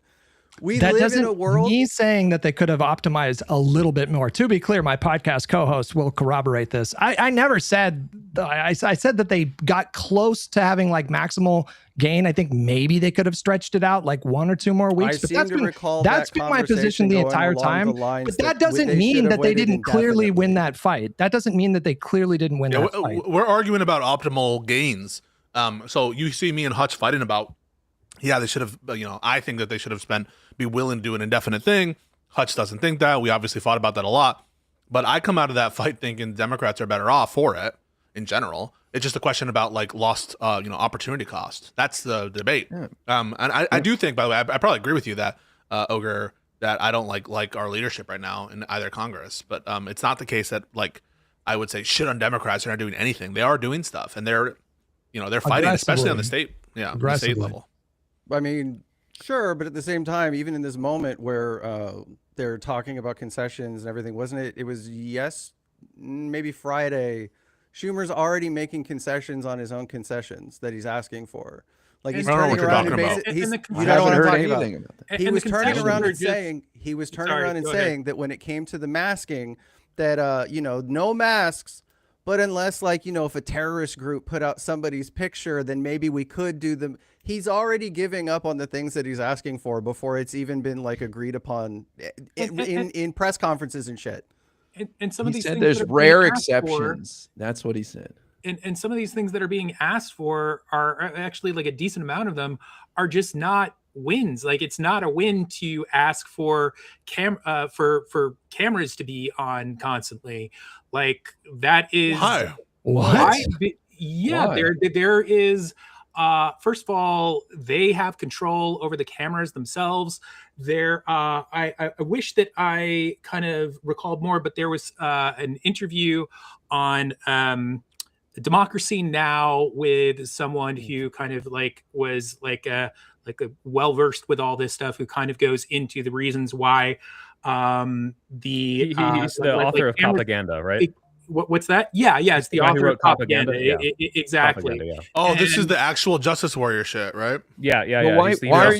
What's your argument for the cameras being useless? Who cares what someone else is saying? What is your argument? Well, I mean, part of it is that it is used as a means of unfair surveillance. The historically, the use of camera footage is always curated by the in most cases by the police, because that's most of the situations in the past where we've had and Vadim, it's not just this guy. It's this, the Democrats have said this, and this is very reasonable. It's the camera is not a win unless you attach the caveat of you guys can't control what footage comes in and comes out, and you can't be using this for mass surveillance purposes. That's essentially the argument. Not that the camera's always on. And they're going to go ahead and do those things whether we like it or not. It's just not the win that you could attach criminal penalties. You could attach criminal penalties if the federal law enforcement officers disable their camera right before they do a raid or something like that. You can codify that into policy, into law, right? Well, are they doing that? I don't think they're doing that.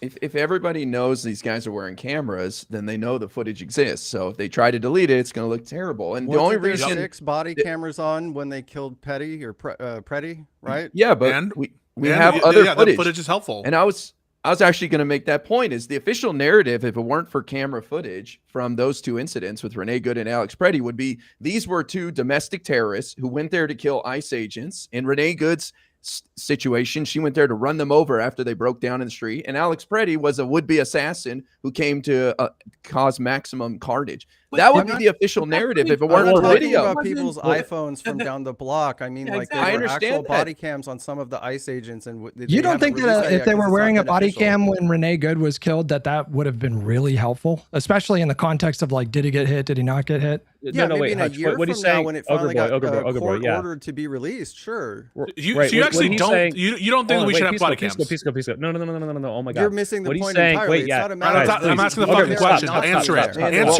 Answer it. Stop. What he's saying is that if they have control over what body camera footage is released, to IRI's point, is that the official narrative doesn't get debunked until they release the footage. So it doesn't matter that they had body cams. We never saw the Preddy body cams. But they respond to political. Wait a second. But they respond to political pressure, bro. Why do you think they released? Why do you think they released the footage? The guy that shot. Hold on. The guy that shot Renee Good. He was filming that with his phone. They released that the next day because political pressure went through the fucking roof. And the same thing's going to apply to body cameras. I think these 2 guys are horny to not acknowledge like a clear Democratic Party like win or potential win. That's so you're possible, preemptively. I don't want to get personal. You have to acknowledge that saying. the Preddy thing would not have blown up the way it did if we had a delay in the release of whatever body cam footage, or if the body cam footage didn't see so clearly what we saw on that iPhone camera, which was they gunned this guy down in the back. No, it's always street. better. It's better. I agree. It's better to have people amazed my here that you God. guys. I'm just kind of amazed here that all of you guys expect the like ICE to be so forthcoming and so honest with what they volunteer and what they don't, given like their entire fucking history and what we've seen within. You're missing the big picture. You're missing right now. You're missing the big picture for the next. No, sorry, shut the fuck up, Ogre Boy. You guys are missing the big picture. One, I want an actual answer from you, Ogre, before I go on. Do you support them mandating body cameras or not? I want to answer that. Obviously. You do support that happening. Yeah. Okay, cool. So we're agreed on that. So then the question is, I don't know if I shit, do. is there? You're not sure if you do. Okay, well let me. Yeah. Because look, I might, but I would want to investigate more of the kind of arguments about mass surveillance and the way that it would be used, and I would want to investigate that and make sure how I feel about that before kind of signing off to it. Well, hold on. To answer both yours and Pisco's points, first of all, they're using their own phones anyway. Like, that's for starters. They're shoving phones in people's faces, saying that basically that you're now on a registry whether you like it or not. So the idea of people's rights being violated, it's already actively being done anyway. But the other aspect you're of this missing the point. You're missing the point. The point is you need to bog them down. I had one more, and it was going to speak to what you're wanting me to address. You don't even know. The other aspect of this is like, yes, body cams are obviously a good thing, but at the end of the day, you're talking about a delay, a dice roll as to whether or not that information that's on the body cam ever ends up being something that the public has access picture. to. No. You're missing the big picture. Are they going to abuse and selectively release and withhold stuff, whatever? Of course they are. They're already doing that with tax information. They're already doing that with everything they have access to. The point of this opposition, this resistance against the administration, is to bog them down in procedure and bullshit issues that they have to go into court to argue. The more little latches you have on about, did they release the footage? Did they not release the footage? Those are ripe opportunities for us to go into court, issue a fucking FOIA request, ask for an injunction, release this information. They're withholding the information. The more you can bog them down in fucking court and paperwork, the better. That's why this is obviously good. I know we're going to have people with cameras there. We already expect people, patriots, that do their First Amendment jobs and record people. So it's not like the footage is necessary to investigation. I don't think that it's generally going to dissuade conduct anymore. It's to bog them down in procedure and give opportunities for us to hold them to account, including this whole will they or won't they release the image? They're being corrupt. They're not releasing it. It's all about that.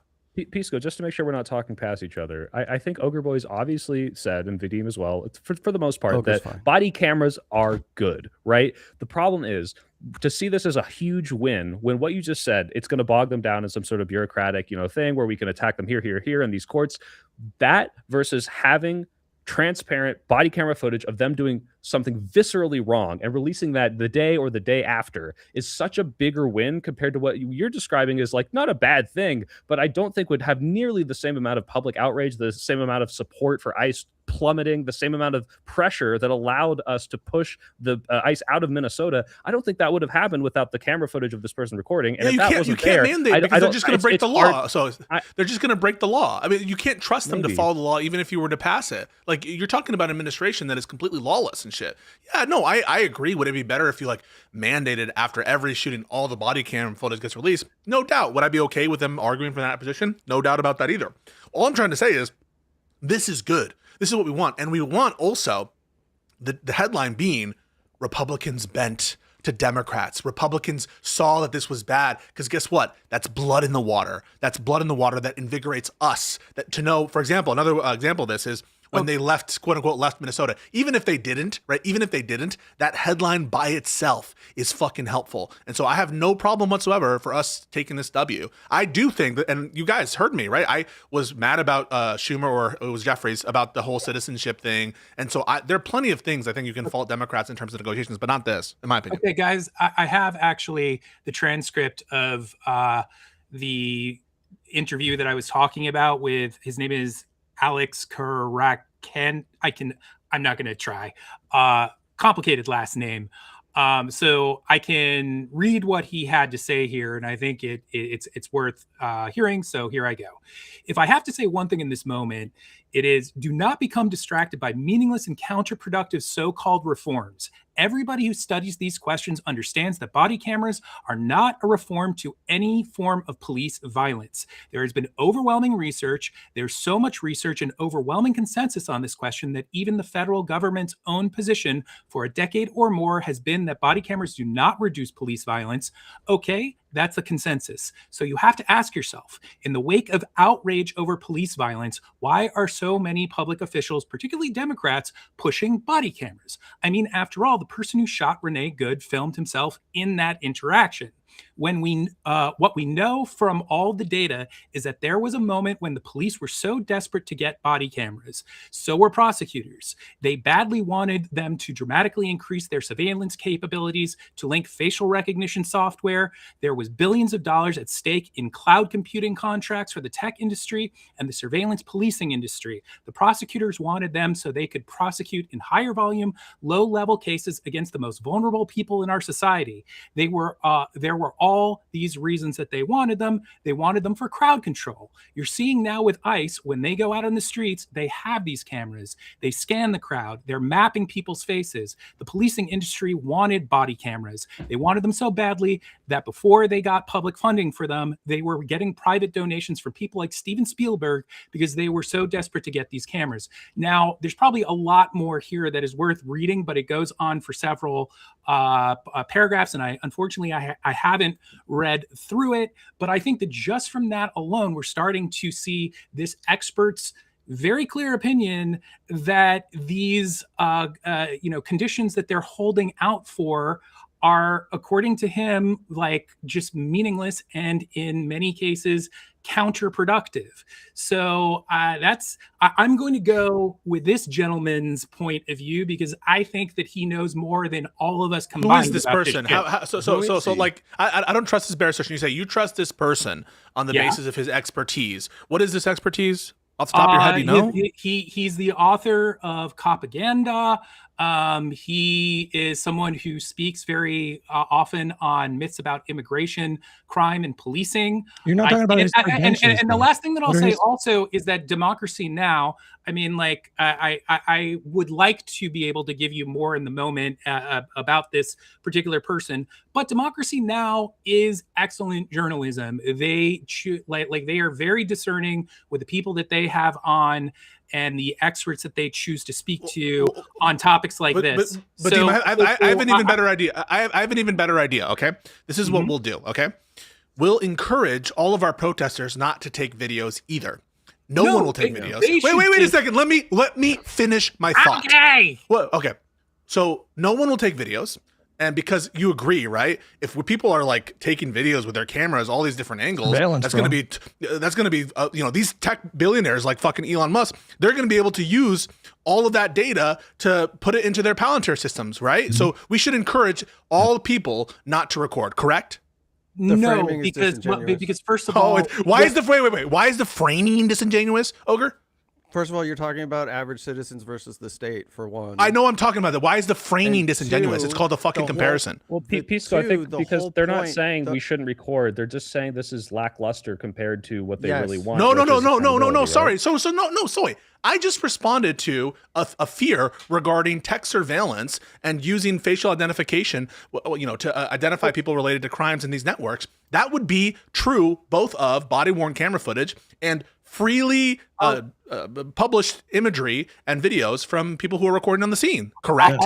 Soy pill. This is to soy pill. Yeah, that is correct. That is true of both examples. In the Democracy Now! Interview, I think that was the closest that AJW got to implying that these people don't want body cams. But I think the overall point is what he's saying is, and what the Democratic politicians in that subsequent article that he posted that also disagreed with this point was not that body cams are bad. It's that body cams is a platitude in their opinion. This is not what I'm saying, but they say body cams are a platitude. It's a meaningless win if they can control what footage comes in and comes out. And if they're just using it to their advantage and not to your advantage. But they can't. No. I'm speaking. So you wanted to zoom out, Zoe. I don't know why you want to zoom out. I'm talking about something specific, which is a particular fear. The particular fear being that this data actually gives a lot of weapons for the administration. And you know what? To be honest, it sometimes does give weapons to the administration. But it's overdetermined because people are freely publishing these videos because they're on the scene. Notwithstanding that, our intuition isn't that we should stop doing that because we think that there's value in that being available. My answer to what you're saying is that, like, yes, we should absolutely be concerned about that.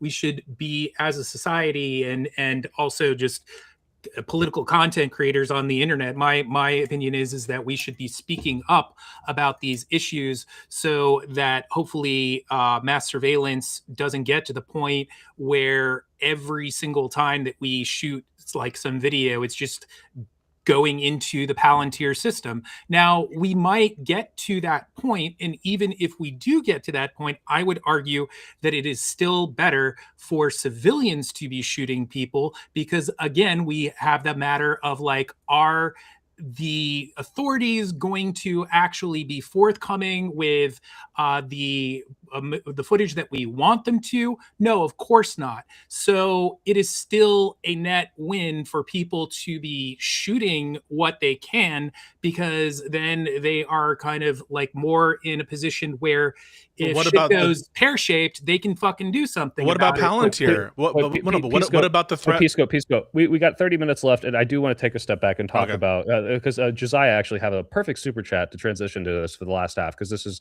the main reason Ogre Boy and Vadim are on. He said, definitive answer from both of you. Vadim, you can go first. Would the country be better under a Kamala presidency? Oh, absolutely. Are you fucking kidding me? Yeah. Okay, Ogre Boy. Yes or no? Both of you vote for Kamala? Wait. Let Ogre. We'll get that after. Yeah. I was telling people prior to the election that they should be voting for her if that was something that, if they were coming to me for advice on electoral politics specifically, I laid out the issues, and I still said ultimately that Kamala would have been better than Trump and that they should vote for Kamala. Yeah, okay. I mean, what I wanted to kind of launch into before we kind of hold on real quick, super quick, Vadim. Is there something wrong with your eyes, Hutch? You seem to be blinking a lot. I just emote a lot, I think. Okay. I'm not used to that. Go ahead, Vadim. Wait, that's a lie, right? Wait, hang on a second. That's a lie, isn't it? Ogre Boy, you just lied? Yes or no? Wait, Ogre. Did you just? I think he was just commenting on Hutch's reaction to something. No. I just want to be clear. Was that a lie? You just lied, right? It was being hyperbolic and sarcastic. But it doesn't answer. Did both of you vote for Kamala? I'm not trying to give you argument. No, I'm just curious. Yes, I did. But actually, I mean, there was something that I kind of wanted to launch into in the remaining time that we have. Won't be able to get to everything, but could get to one conversation that I very much wanted to have with all of you, and so did Ogre, that is just basically directly connected to that. So I was told from Soy Pill that I'd have like an opportunity to kind of like read a little something that I think kind of like is a springboard into that conversation. Keep it is brief. That okay? Not the whole manifesto, but like your introduction to like why you want to talk about it. Brevity is the soul of wit, as they say. Okay. Well, I think that this will. Here we go. Okay, I will just go ahead and read it. So. This was supposed to be said at the top. So, okay. So I said a big part of what brought me here today is summed up in this Twitter exchange that recently popped off and sparked a wider conversation on Twitter in response to several centrist libs voting in favor for ICE funding. Congresswoman Rashida Tlaib tweeted the following out. She said, "Shame on every single House member, including the 7 Dems who voted to fund this killing mob, cold blood killing in our streets, some even clapping and cheering. I'm so sick of fake-ass people who say they uphold our Constitution. No, you don't if you fund this madness." And that provoked political consultant Neera Tanden to quote tweet her and say, "A lot of people can criticize the members here, but the last person who should do that is a person who helped Trump win when she could have supported the Democratic presidential candidate." So Here we go. And I just have like a few more paragraphs to read. I wanted to say that I personally think the purpose of a statement like this from Tandon is more or less akin to a thought terminating cliche. She's falsely attributing blame for Harris's election loss here. And just to provide necessary context for everybody out there, in regards to Tlaib, she vigorously spoke out against Trump and the threat to democracy that he represented. But due to the ongoing genocide in Gaza, she decided to refuse to explicitly endorse Kamala Harris as a matter of principle, and also in the hopes that doing so, along with others, might have provoked Harris to do more for the situation. She was holding out for concessions. Now, I want to say that personally, I and Ogre Boy as well encouraged others to vote for Kamala Harris in the lead up to the election, in spite of feeling the same way, in spite of believing that Harris was not acting on something such as in spite of believing that Harris not acting on something such as this would have inevitably helped to provoke a great disinterest and apathy amongst voters that spread far beyond that of leftists to potential voters of all stripes everywhere. And again, I encourage others to vote for her, but I absolutely, and I believe that Ogre did as well, but we absolutely respected those who held out for concessions because we knew their conscience, not only that their conscience would not allow them to do otherwise, but also because it was a very worthwhile tactic that was attempting to coerce Harris to take necessary action in order to ensure a victory. This is almost over here. Anyhow, in my opinion, sorry, I miswrote here. Anyhow, in my opinion, Neera Tanden's sentiments here provides an excuse to just throw out not just what she was quote tweeting from Tlaib, but anything and everything she would ever have to say of political value, because if she's complaining about something, she's supposedly to blame for it. So fuck her. Now, obviously, this mirrors exchanges that are had all the time between tons of people like ourselves in all sorts of ways. So I'm hoping a productive conversation could be had with all of that as a springboard. And scene. Hutch. There you go. If I can, oftentimes in online politics, people will craft analogies. Let me try to craft an analogy here. Let's say that you have, a village of people. It's 2,000 people. The number doesn't matter. And they have some kind of a barricade around the village that they live in. And the barricade is somehow threatened by something. Let's say like water, let's say like the oceans rise, right? And it's established that the people that live in this village, they have to reinforce that wall. Otherwise the ocean's going to come in and just drown everybody and destroy the village. And let's say you have somebody that's in that village talking a lot about the threat of the ocean and the water and all that. It's just like, this is really bad. There's water coming. But then let's say that person doesn't help reinforce the wall and then the wall collapses. Do you think that the person who didn't help potentially, or not potentially, do you think that the person who didn't help could have helped to stop the water coming and killing everybody? Ogre, you want to take that? No. I asked you, Vadim. I'd like to go over to Ogre because I just can I actually jump in? I can already see. I can already see you guys. Wait. I can already see you guys talking past each other. And what's going to happen is, tell me if this is wrong. Vadim and Ogre Bug, this is my position, but tell me if this is a good steelman of what you guys are saying. The people that were holding out for concessions were not thinking that with their help, they would have stopped Trump. Their thought is, if you don't listen to me and concede to my argument on Gaza, you will lose. So it would be, in its analogy, it would say, to be more specific, if you don't do the thing that I want you to do, I will help Donald Trump win. No, sure, I understand the framing. I understand the framing, but Hutch, let me finish. No, that is not helping. Yes. They are already trying to do something about an apathy that is going to be there whether you like it or not. I'd very much like Ogre, because I know Ogre Boy has a lot to say about this, and I said a mouthful, and he can talk very capably about this. I thought Ogre Boy, I thought you changed your mind about voting for Kamala, and you think that would have been the right thing to do. Didn't you tell me the, that? The discussion in the moment is still the same. The idea of what a lot of people were trying to do in 2024, it was akin to yelling at the main character inside the movie theater while you're watching a horror movie, trying to tell somebody that the murder's right behind them. This was a United States representative who has a tremendous amount of influence in the state that she serves, which happened to be a battleground state. And she could have, at any point, told her supporters in no uncertain terms, the threat of Donald Trump is real. He is going to probably be worse than the first term. Everything that they're threatening to do in Project 2025 sounds like it will do a lot of damage. It will kill a lot of people. We can get into the USAID cuts, but I feel like that point has been made 1,000 times. And nobody forced her. You say holding out for concessions. I don't know what that means. Like, through the election? What does that even mean? What do you mean you don't know what that means? What does it mean to hold out? Was she hoping for a concession the day before the election?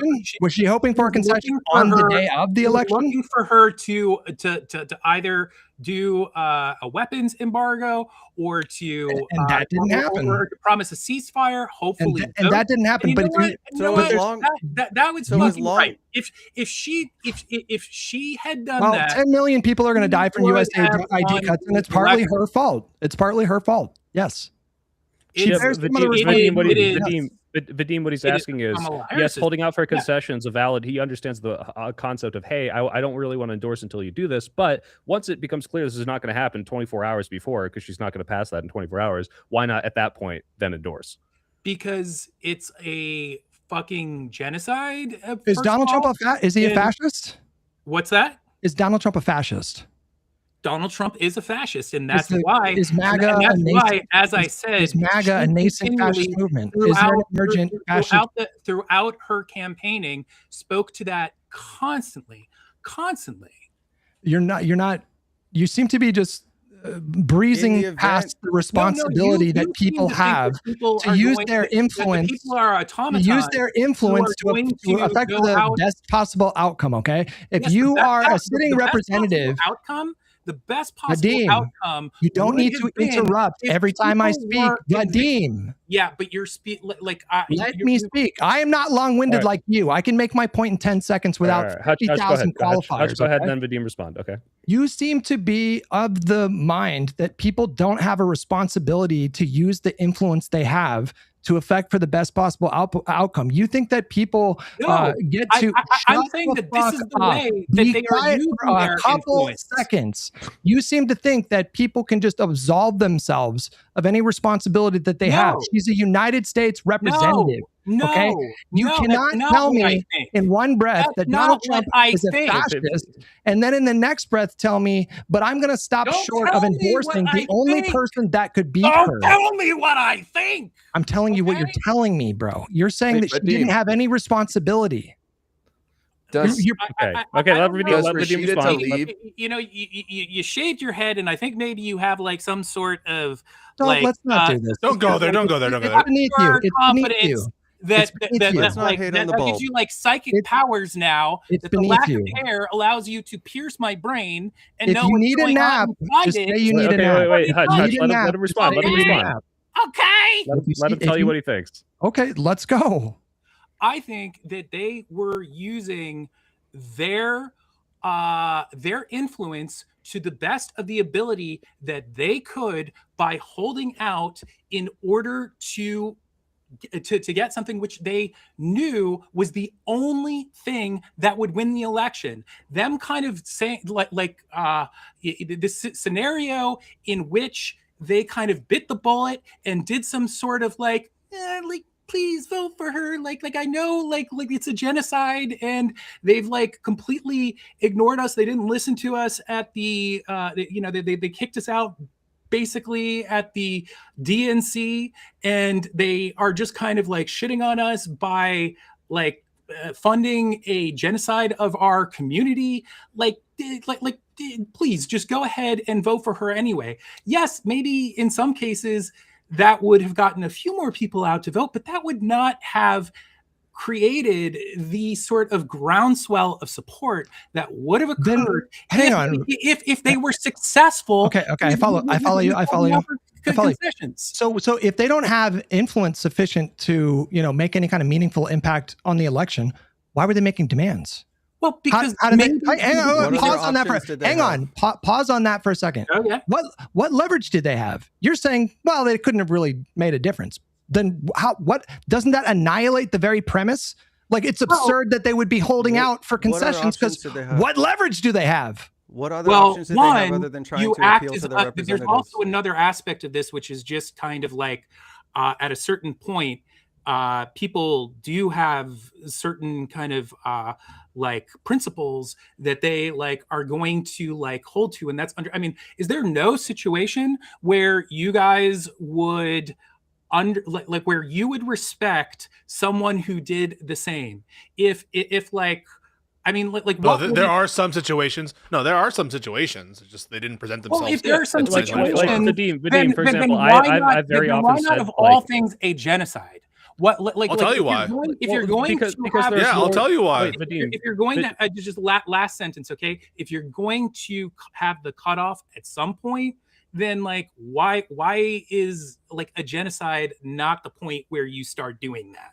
Well, Vadim, I give this example a lot. Wait, I want to respond to this because Vadim, I give the example a lot of like I sympathize. I know people who have family in Gaza that were killed by Israel. Okay, like I understand their line of reasoning of like, wow, it's very hard for me to hold my nose and go say, yeah, the person who helped that happen, I'm going to go vote for you. But it's our job as content creators and politicians as well, especially so, to say, hey, just because this thing is happening and is awful, there are more things that are going to happen. And because both of you acknowledge Trump is just demonstrably worse, we need to do everything we can to stop that. It doesn't matter if you won the election. There's no like scenario. No, wait. I agree with that. Wait. I agree. Wait. I agree with your take that the Gaza issue didn't swing the election. That's why I think it's so ridiculous sometimes for people to claim credit that, oh, if they had just, to Hutch's point, if they had just listened to us, they would have won the election. I think that the loss had to do more with prices or whatever. But that's not what people are pointing at and why they're upset. Yeah, this response, this quote tweet isn't directly responsive to the issue related to whatever, these 7 representatives who I condemned for their vote, including whatever, Glusen, Perez, etc. What people are upset about isn't, well, we know they would have had a statistical effect in the election. It is the priorities of these people and what they view as the existential nature of the threat or that Trump imposes. The fact that we are all on this plane together and we're all going to fucking die if we don't gather forces and do what it takes for the benefit not just of ourselves, but for millions of other people in other places, including the people being slaughtered in Gaza. And on every score of that, there's a frustration not to be lectured to by these people. I'm not saying that it's directly responsive to what these people are saying, but you should at least understand where it's coming from. It's being sick of it. It's being sick of this kind of talking down to people who wouldn't even do the bare minimum. No, you're like, okay, go ahead. I want Ogre Boy has. There's a couple different things here, and the first one is essentially one of the arguments, or at least the attempt to try to make this make sense, is that it's not a matter of what we as a group or the people sitting on Politics Nerd Island that spend all day reading and listening to commentators and public speakers and all this different shit. It was an attempt to try to like get some kind of message across to normies and have normies hear what comes out of the candidate's specific mouth to say what they were willing to do. She had the opportunity sitting across from Dana Bash to say, what are you going to do different? And she said that she wasn't going to do anything different. But play it out, Ogre. Can I just say, play it out? So let's say, for example, let's say that we're in your world of political sort of analysis. Kamala Harris says, you know what? I'm going to announce for the first time here, Jake, whoever's doing the fucking debate, what's happening in Gaza is a genocide. And I'm immediately resigning. Because that's what she would have to do, wouldn't she? That's what she would have to do if she were the vice president of an administration that is a party to a genocide in that respect. The way you're saying is she can't be a party to it. She has to resign. How the fuck can she declare it as a genocide from her position as vice president, part of that administration? I'm not. Talk me through it, Ogre. It's not. What should she have done then that she didn't do? You're picking the maximalist position in the other direction to try to turn it into so you don't hold it. You don't hold it against scenario. her. You're right. So you don't hold it against her. So now let's play another. So all she had to do. Let's just do the other scenarios. Can we fucking talk? What's happening here? Only thing that she had to do was say, yes, under my administration, if evidence comes across my desk that the Leahy Act or the Foreign Assistance Act, 620I, I believe, that when and if these things are being violated, I'll look into it. That's it. Yeah. That would have been So this is that would have so been that enough would have been to get a lot of the you feel grassroots that activists. Why would you ask me if that's what I feel is necessary when I'm Okay, telling you what I think is necessary? Okay, so what you've just produced, right, is you're saying, I'm not asking her for the sun and moon. I just want some sort of token gesture that she would look into her boss and everyone that she works with for violations of the Leahy Act. Okay, but that's the person that and then wants to what's be the ogre? Jesus Ogre. Let me finish. What is the next question after she says, I think that we should look into violations of the Leahy Act? What's the next question? You produce it. What's the next question? Go. Why hasn't Biden done that? That's a great question. Do you feel, or how about number two? Do you feel the Leahy Act has been violated under administration? Can you let me talk for 5 fucking seconds? This is so exhausting. Maybe our administration is violating its obligations with respect to genocides. And so, so if we go back to what I that's actually a good said, political strategy. Can I go back to what I actually said as opposed to what you tried to make me say? I said all she had to say was essentially if information comes across my desk that there's violations of the Leahy Act and the Foreign Assistance Act, I'm willing to look into it. That would have appeased a lot of the leftover. And also, bottom line, here, let me ask this, because this is one of the things that I wanted to get at. Do you guys even fucking continue to read articles or stay up to date on any news whatsoever to any of this shit? Why is that relevant? Why is that? Hang on. So first of all, why did you just bring that up? Why did I just bring that up? Yeah. Because so you're like, are you studying your Gaza? Yeah. No. So and why is that relevant exactly? Because there was two articles that came out in November specifically about how the Biden administration knew in December of 2023 that they were already committing war crimes in Gaza. No. You're getting into the substance. You're getting into the substance of the argument. That's not what we're talking about. I heaven forbid I touch on substance. No, but you know that's not what we're talking about. Do you want us to actually have a conversation about whether or not they have violated the Leahy Act, or whether or not is that what you think we're talking about, Ogre? I'm talking about a failure on their behalf to do what's right in order to actually. You don't think we're talking about the Leahy Act, do you? Not only to be on the right side of history, but to also simultaneously save the potential for the fucking election. Yes. Okay, no. Let me jump in here. There's a couple things I want to point out. Okay. There have been multiple independent organizations that have done their own estimates about the projected death toll from USAID cuts globally over the. You can there Jesus was Christ. nothing. Don't there was nothing don't in moralize 20, to me about Gaza. Project 2025. No. Don't moralize to me about Gaza and imply that I don't give a fuck about like people dying or whatever. Relative if you're going to poo-poo and hand wave the current and then came up with the USAID you, dude. You, all right? You don't even think it's identified. Hold on. Just give me a second. Don't speak. You told him to speak. Fuck you. The current projections. You're doing this. Hutch. I muted them. Start over, and then the current projections right now, and I'm gonna make my other point. The current projections now are that 200,000 kids on the low end of the estimate have died just in the last year from USAID cuts. That number is expected to swell to over 1 million. So you have no leg to stand on. You have no leg to stand on moralizing as though your red line of Gaza was some kind of justification to allow the Trump administration to come in and do what he did. I want to make my second point that I think is much broader, which is that you guys need to stop treating these elections like it's a fucking game that don't have real consequences. Okay? These are real. People are living and dying because of these things. The outcome of the election is so enormous. A week ago, listening to both you don't get to tell me. You don't get to tell me that it's. Hold on. Let me. I wasn't quite done. I wasn't quite done. Stop using the threat of helping Republicans win. You are reversing this whole Listen to me. Thing. Stop using a strategy of I'm going to help Republicans win. This is pathetic. Please, just for a moment. Vadim, this is pathetic. Don't ask your soldier boy to jump in and take over for you and then jump in with this belligerent nonsense.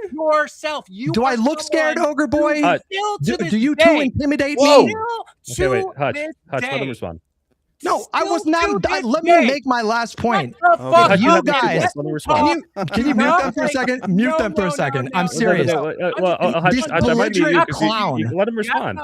You're gonna have to Let him respond. He cut me off, bro. He's been screaming the whole time. It is because I'm fucking Vadim. disgusted by what you're saying, and I need to. You told Ogre Boy to jump in because you don't know how to collect your thoughts, and then I start speaking, and you jump in and start yelling. No, you don't. I know exactly what I want to say. I'm muting all three of you. Okay, Hutch. Wow. I think your point was almost done. But you did make a lot of points there, and clearly Vadim wants to have a little response to this. So let's let Vadim get a word in. Then Ogre Boy can respond, and then you can all scream at each other again. Okay, 3, 2, 1, go. Yeah. Okay. So it's my turn now. Is that what's Yeah. happening? Go ahead and respond. Jesus Christ, Bro, you are far more to fucking blame for this situation. So you're someone who every step of the way has denied that there is in fact a fucking genocide going on to begin with. So like I'm not like going to be like lectured by someone who actively helped create a status quo with the situation that is the reason why we lost the election, because fucking the Dems and principally Biden and Harris did not do not only what was a moral imperative, but what was an imperative to get people out to vote, to create a groundswell of like like a feeling that they were going to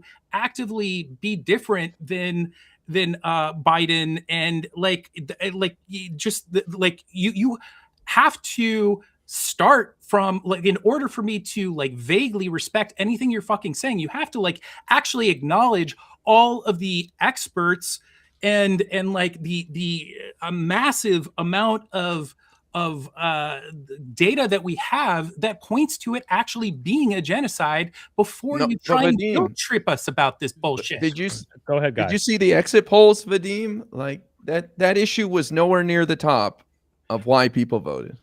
Well, I've already put in front of Hutch before, like a aggregate of 34 different polls that show that it would have meant winning in the swing states for Kamala. And the first name on that list that put the first poll was Laksha Jain, your guys' fucking polling boy.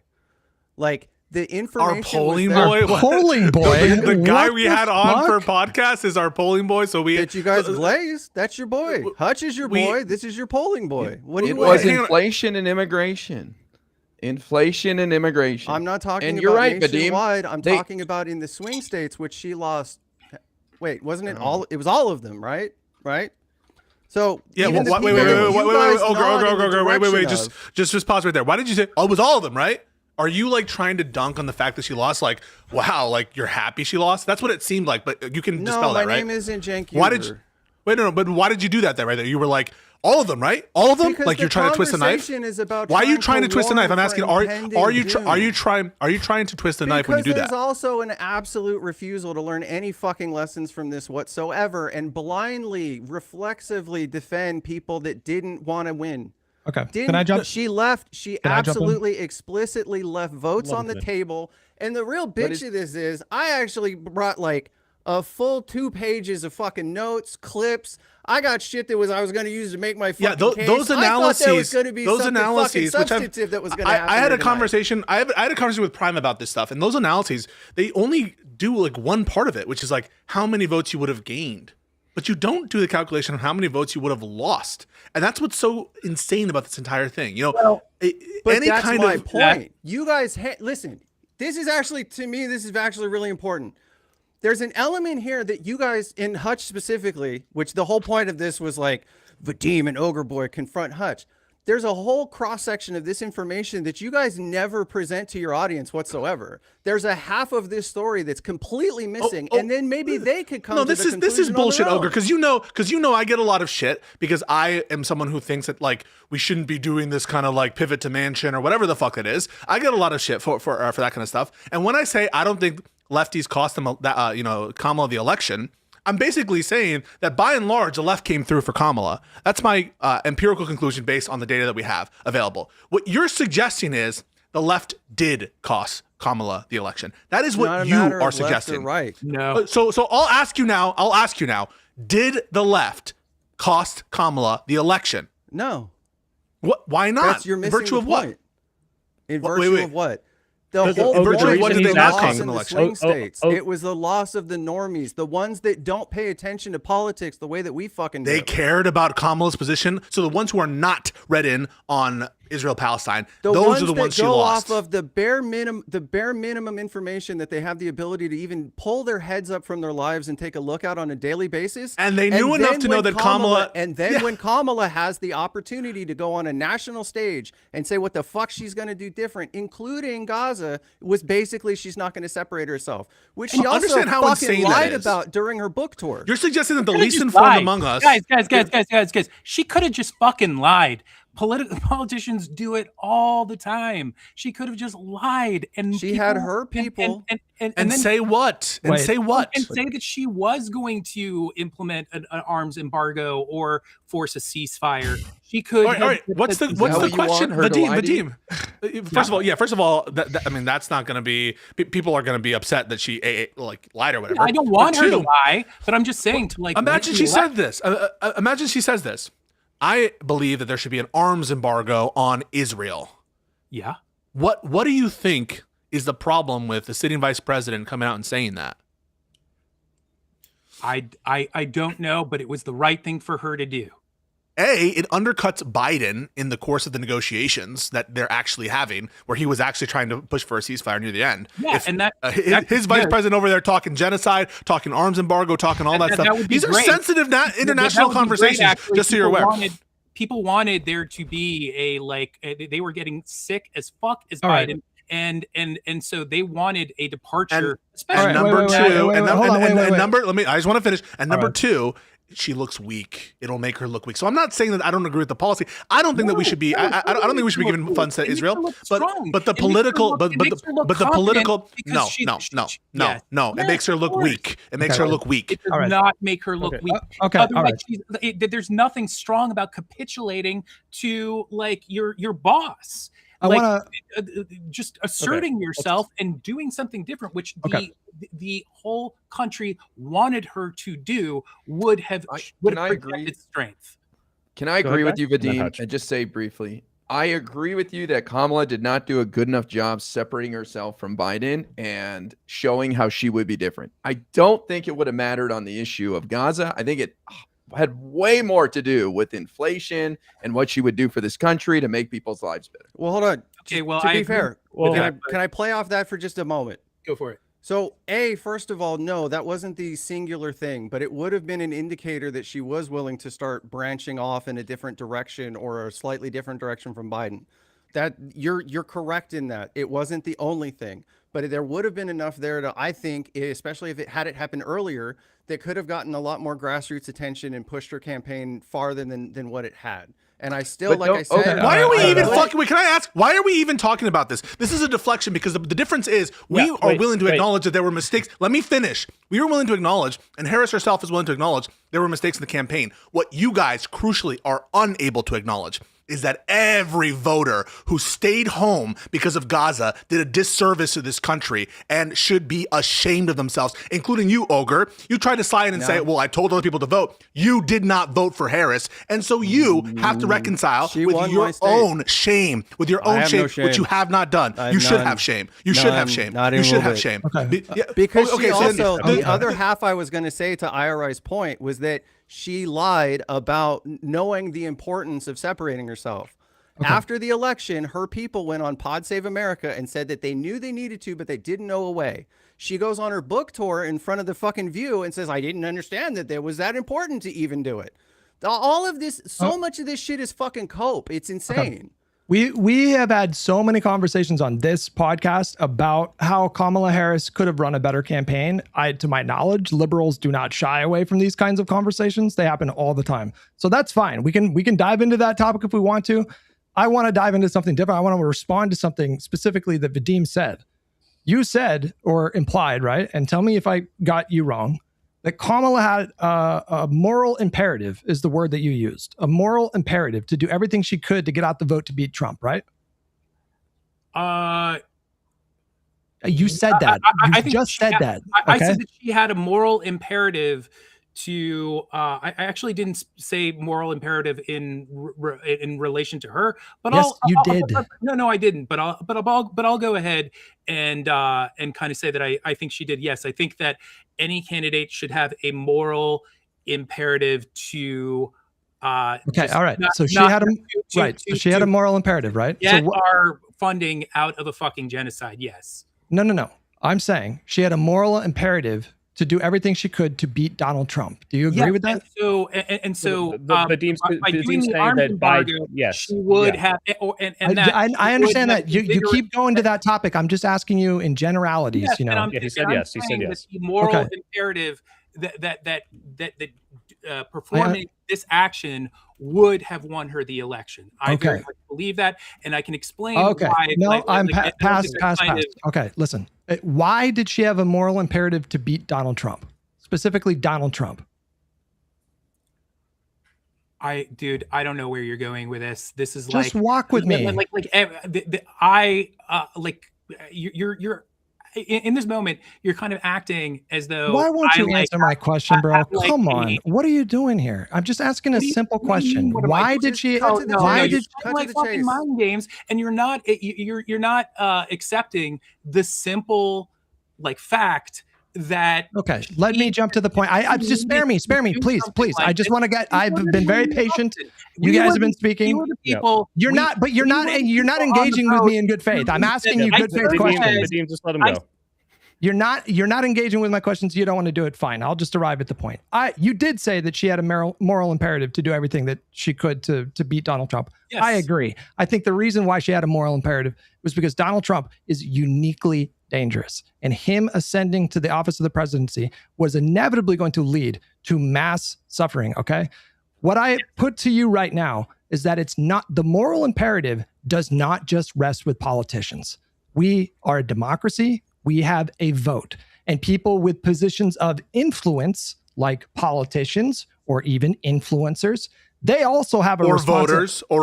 They also have a moral imperative, if they care about these issues and can see Trump for what he is, to do everything that they could to prevent that from happening. I put that same moral. You only want to talk about the moral imperative of Kamala Harris, and you don't want to put any responsibility on people that are in a democracy and have a vote and have a say. The second point that I want to make, shut up, bro. Wait. Talking.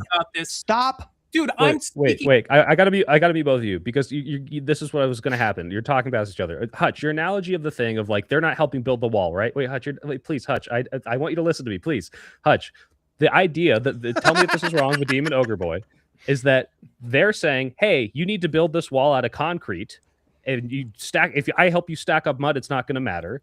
And then they didn't build it out of concrete, and then the fucking ocean destroyed the village or whatever, right? So, can you engage with they think this is the only thing that would have won the election? I don't agree with this, but you're talking past both of them.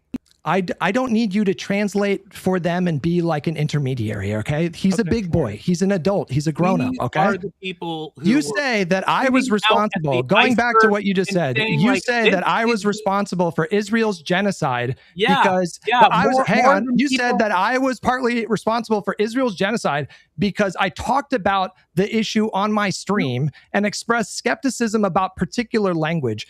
You think that I am complicit in genocide? You said directly. You said I am directly complicit in genocide, but you don't think Rashida Tlaib was directly complicit in Donald Trump winning because she refused to endorse? What is that logic? How does that make any sense, bro? And he has made too many points for me to effectively hit. Okay, go ahead. Is the idea supposed to be that as long as the party? Shut the fuck up, dude! I made 2 points. How can you not keep that in your mind? I understand if you're tired. I made 2 points, bro. How do you not keep that in your mind? Ogre Boy, go ahead. Is the idea What? supposed to be that if the party just waits out the person that's wanting the concession, that they can go ahead and do? No, that's whatever not the the thing is point. anyway. Wait, no. That's not the point. The point is on Vadim's view. If it's the case that Hutch is morally responsible for a genocide, that on that same view, right? Someone like, for example, Rashida Tlaib, or for example, Zoran Mamdani. By the way, I don't even grant this view. But if that is your view, by your own logic, they're responsible for Trump in some sense. And I even see you guys claiming responsibility in a causal sense, given that you think that it was a but-for sort of condition to her losing. And so that's the point. The point is an inconsistent standard that you only apply to like Hutch for the genocide. Guys, that's no, wild. No. I need to explain what I am saying, that like, because I don't really like, if I'm going to like really play the blame game, I'm going to be talking about the shit that both Biden and Kamala did primarily. But if we are going to do some sort of hierarchy of blame, then absolutely I am going to blame people like Hutch, who never took the idea that there even was a genocide seriously in the first place, ignored the statements of so many human rights organizations. So it was the left's fault then, right? And historians. So it was the left's fault then, right? That's what you're saying? If she would have rescinded her lack, it is you more than anybody else inside that situation. But the left could have prevented Trump from winning, but they didn't because of the genocide. That's what you're saying, right? No. What I'm saying is that if the wishes of okay, I need to kind of like chill. Take a break. To kind of take a breath properly. Maybe take a walk. Ask Overboy jump in. Can I just say, he's struggling. Can I just say, while you gather your thoughts, there's nothing Kamala could have said or done that would have been sufficient. The goalposts are on wheels. True. No, it doesn't matter what she said. It doesn't matter what she said. She could have said it's a genocide. To hell with Israel. I'm going to wipe them off the map if I get in there. It would have never, ever been good enough. Did you Let's watch not Biden's kid farewell ourselves. tour? Come on. Did you watch Biden's farewell tour? What does that? Some of it. Why? One of his final comments when he talked about the secret to his success was saying that sometimes you have to know like the thing that's worth losing for. Like there's always going to be something that it's like, well, we can't do that because we might lose. Well, they lost anyway and still didn't do the thing that was probably worth standing on the right side of. We don't grant that. We don't grant that. But what we're examining right now is the culpability, the relative culpabilities. And by this logic, I think you guys have to grant that Bernie Sanders is culpable for genocide because he didn't call it a genocide until September 2025. He's also I'm just gonna ask the question. So I'm just gonna ask the question on the view that Hutch is culpable for the genocide. Bernie Sanders is correct. No. Why? This is where I disagree from Vadim, but I think his mentality is very indicative of he can speak for why himself, we're right? fucked as a country. Wait, Vadim, do you think it's bad that Ogreboy has a genocide enabler poster behind him? It's bad. Yeah, I mean he's enabling genocide the same way Hutch is. His refusal to use a specific piece of language, to be certain, he is still farther into the correct category of withholding arms to Israel, speaking out about what's happening over there. And he finally got on a page that not even Hutch is willing to get on. So I think that if you are willing to use dead Palestinians in a political debate in the cynical way that you guys do, I question if you actually give a fuck about those people, to be honest with you. Yeah, I just think that this is like, I don't think you actually care about them. This is just manipulation, dude. You're the one. I don't think you care about them. I think you use them as pawns in political debates. Wait, let him respond. No, hang on. These two constantly accused me of being complicit in a genocide. It is a disgusting smear. I spent my stream talking about how Israel was very likely committing international war crimes with respect to proportionality. I never co-signed the total blanket bombing campaign that they embarked on. Yeah, but more importantly, people like you, people like Vadim, ever do to separate ourselves from it, right? People like Vadim, get on there and then smear me and lie and accuse me of supporting genocide. You couldn't possibly do that if you actually gave a fuck about this. You do not have to they make are pawns in your political fight. It's virtue signaling nonsense. Here's the political fight and ending who said weapons this? Support. You do not. No, his virtue signaling. It's nonsense. Wait, I know, but let him respond to that though. Yeah, who said this, Hutch? You do not have to make absurd comparisons to Dachau in order to make the case that Palestinians in Gaza are suffering. Regardless, if Biden was actually wanting to genocide that population, he's currently doing a really terrible job of it. I was speaking to the death count compared to the birth rate. If we're talking about the proposition that Israel, if we're talking about the proposition that Israel was trying to exterminate Palestinians entirely from Gaza, then they were. That's going to take a pretty long time at the current rate. Was my point? Okay. Look, and it is absurd to compare it to Dachau. Yes, it's absurd. You know what? This is actually. I'm glad that we're at this moment. Yeah, we got to the point where you get to moralize and virtue signal like you actually give a fuck about these people. Very important thing to bring up here. Okay, so I came out came here to have this conversation. I'm not monetizing this. I'm not even streaming it. I went out of my way to do this, and I would like you. As a gesture of I told you he was going to do this, so I told him. Of course I am. I told you. You watched Chris Kunzler and Overzealot's Are you doing like a tag team thing? And what's that? Are you doing like a tag team thing? I am. No, he thinks you're going to like Sam Cedar him. He is. Like Ethan. That's why I told you he was going to do this. Oh. I told you. I told you he was going to do this. I don't know this person. I don't know this person. If they want to talk on like a Discord, a call or something, that's fine. I fucking told you he was going to do this. He's such a silly person. Wait. You guys kicked me out? What the hell? No. It looked like you just left. So of course I'm going to do this. Of course I'm going to do this. You watched their podcast. You strawman them. You said all sorts of bullshit facts. And no, you did. And in order to continue having this conversation that we're having right now. Get to the point. You can say it in like 5 words, man. Will you or won't you have a conversation with Chris Kunzler, who you have talked about, who you have strawmanned? I don't remember. Who is this person? He's the you watched Vadim. Vadim on what though? No Politic Here. He's the co-host of the No Politic Here podcast. And you watch. Is this what you do? Is this what you do? Israel? And he asked you. Vadim, do you go on debates and then say, "Oh, here's my friend"? You are coping. This is what you do. Right now. That's literally what you're doing. Wait, Vadim, what am I supposed to be afraid of, bro? What are you proposing, Vadim? You pussy. Vadim, what are you proposing? Who is this person? You're proposing a conversation between this person and Hutch on Israel and whether it's a genocide. Is that the conversation you want to propose? I would like a conversation both on whatever Kunzler would like to talk about. Why don't you show up to debates prepared to debate? Why do you always have to tag people in?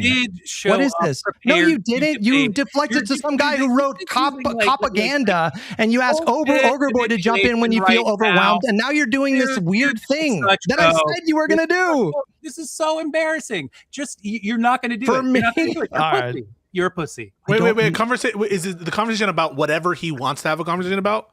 I don't understand how. I think it would one be over the clip that Hutch watched, which he. I'll tell you what. I will debate that. I will have a conversation with this person. I will have a conversation with this person if you agree to go on H3HC's podcast. Absolutely, sure. Okay, but I tell him to reach out to me. When you do that, I'll have a conversation with this person. Okay. I am going to be working on Yeah, but what does that have to do with what we're talking about? None of this is anything to do with what we're talking about. I thought that what we're talking about. I don't care. Okay. No. The reason why it has something to do with what we're talking about is because he started making certain talking about things having to do with Gaza and the genocide and whatnot that I know that Chris Kunzler would be so much more capable of handling. And he's accused you of not caring about it. He said, this is just a virtue signal. You don't really care about the lives of the Palestinians. I'm interested in your response to that. I mean, I don't really think that it's like, it's sort of like, when Hutch was watching J.D. Vance interviewed about like he was talking about fucking Hassan and the Collargate thing. Hutch said the most absurd fucking thing. One, he did not hold JD Vance wait, like. What does this have to do with? I'm lost. Wait, the Collargate stuff. Vadim, I just want. Can you repeat that again? Sorry, I'm genuinely lost. What is the Collargate and JD Vance? I missed it. I'm saying that, like, in that situation where he was watching JD Vance talk about Collargate, JD Vance said like the most ridiculous things about it. He said like, you know, this is the type of thing that serial killers do. And Hutch's reaction there was like, why didn't you address his points? And the reason for that is that like why you shouldn't is because they're just bad faith arguments. They're bullshit. Sometimes you don't want. So you're going to come on the podcast and not engage in the stuff that I asked you? Wait, Hutch, did you say serial killers use the electro collars? I probably said some bullshit. No, I don't know. JD Vance said that. JD Vance. Oh, JD Vance said that. Well, what does this have to do with anything, Vadim? Nothing. Nothing. It has nothing to do with anything. Because that was a situation in which he thought that Hassan should be obligated to speak to a manipulative like tactic, and I feel the same way here. I just I don't feel like I have to prove that I care about Palestine. Oh, okay. I see. Yeah. I would prefer us not to have the conversation about genuineness, but like I would rather just get to the issue. It just does feel like it's an inconsistent standard to like blame Hutch substantively for genocide. What I'm saying is not that that I would never go out of my way to blame him, but if I'm going to create some sort of hierarchy of blame, I get more blame for the genocide than Rashida Tlaib gets for Kamala losing? Yes, because of the fact that you manufactured consent, that you you contributed to a culture that did not take it seriously. Really? What did I say about it? On that view, you're responsible for the election too, right? I mean, on that view, you guys manufactured a consent for a situation which you think is directly related to the reason that Kamala lost the election, the reason we're in this place. When you're telling people to still go vote for Kamala anyway. Wait a second. Ogre boy. That's not what happened. Would you vote for Kamala if you could do it after 1 year of Trump and what you've seen? Don't take it back now. You already said you changed your mind. No, I appreciate if you take. No. I appreciate if you take it back. I mean, I think that's good. Like I want to make sure that there's like a common understanding. I meant like he told me that you convinced him that he should have voted for Kamala, and now he's like hesitating because he's afraid of getting gotcha. I don't know what it is. Wait, hold on. Say that again, because you got cut off. Dude, now that you've seen 1 year of Trump, now that you've seen 1 year of Trump, stop. Shut up. Hutch specifically, what the fuck did you just say? You told me that Pisco convinced you that you should have voted for Kamala. And then IRI asked you, should you have voted for Kamala, or do you wish you would have? And now you're like hesitating. Why? No, I said yes after 1 year. Sure. Yeah. So, no, he's hesitating because I think he's hesitating because like we're all of us are like attacking them. So I mean, I understand. I just think that you should own it. I think you should just own it, Ogre Boy. And I think that's fine to do. But that's not the argument. That's not the argument. What do you mean? There's this overwhelming urge to try to put it off on anybody but the fucking candidate. That everybody else has. But the Ogre Boy, the whole point is, oh my God, mute the fuck out of me into oblivion, or I'm gonna finish my fucking statement. All right, finish. Sorry.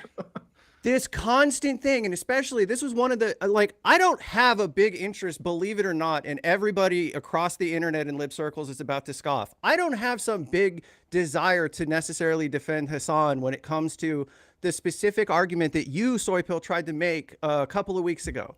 This notion that he should be doing everything in his power to get her elected, when my argument is, and on another night, maybe with somebody else, I could maybe have this conversation, is that she didn't do everything in her power to get fucking elected. That is always going to be my point. And the thing I want to see is a fucking Democrat that's actually going to try to do everything in their power to get fucking elected. Ogre Boy, I'm the most on your side of being able to steelman your argument that you think that if she had done this, she would have got more votes. But Hassan is completely aware. He's a big boy and can say, hey, she's not going to change. It's 2 days before the election. I should tell millions of people to go vote for her. But at that point, what good does that do? At that point, what the fuck does that do? What good does it do? It gets them to fucking vote for her. What do you mean? After that much time, hold on, no. Yes. After Why- that why much do you- time why do you of think watching the politicians- candidate, after that much time of watching the candidate not respond to things that everybody else can see with their fucking eyes if they're being good faith, then suddenly they're just gonna go, fuck it, let's do it anyway. After that, they've been ignored on so many different options. That's not Okay. Ogre. You understand that's not a good thing to say. If you truly works. think that Hassan not telling his people to go vote for Kamala would not have done anything, then I guess why even For bother listening over to a him about fucking anything? year, he said that Trump was going to be worse. He educated his audience about the fucking the effects of the Abraham Accords. He pointed out what was in 2025 in regards. This what is the not fuck enough. do you mean It's like not enough? Yeah, it's Not like, enough. all right. I can't even Not enough. understand. He you did more expect to every single educate one about of the your dangers audience of Trump than to your fucking deduce- bald ass did. You gotta, You're bald, bro. Take your hat off. Take Take your hat off. Take your hat off. Take his hat. Tell him to take his hat off, or he gets kicked off the call. Bald on bald. Hold on, hold on, Take your hat off. Wait, Take your hat off. Let's not do it. Wait, hang on. No. Wait. Come on. Take Okay, your well, hat yeah, off, bro. that's Take it fair. off. If Take it we off, are gonna bro. call Hutch bald, I think you have to take the hat off. Take the hat off. No, I'm good. Wow. I don't hate your Let's audience not. that Let's not much. do this. Let's. Oh my God, bro. Let's put the bullshit aside. Like, listen. I think that the question is like, is there blame for the candidate?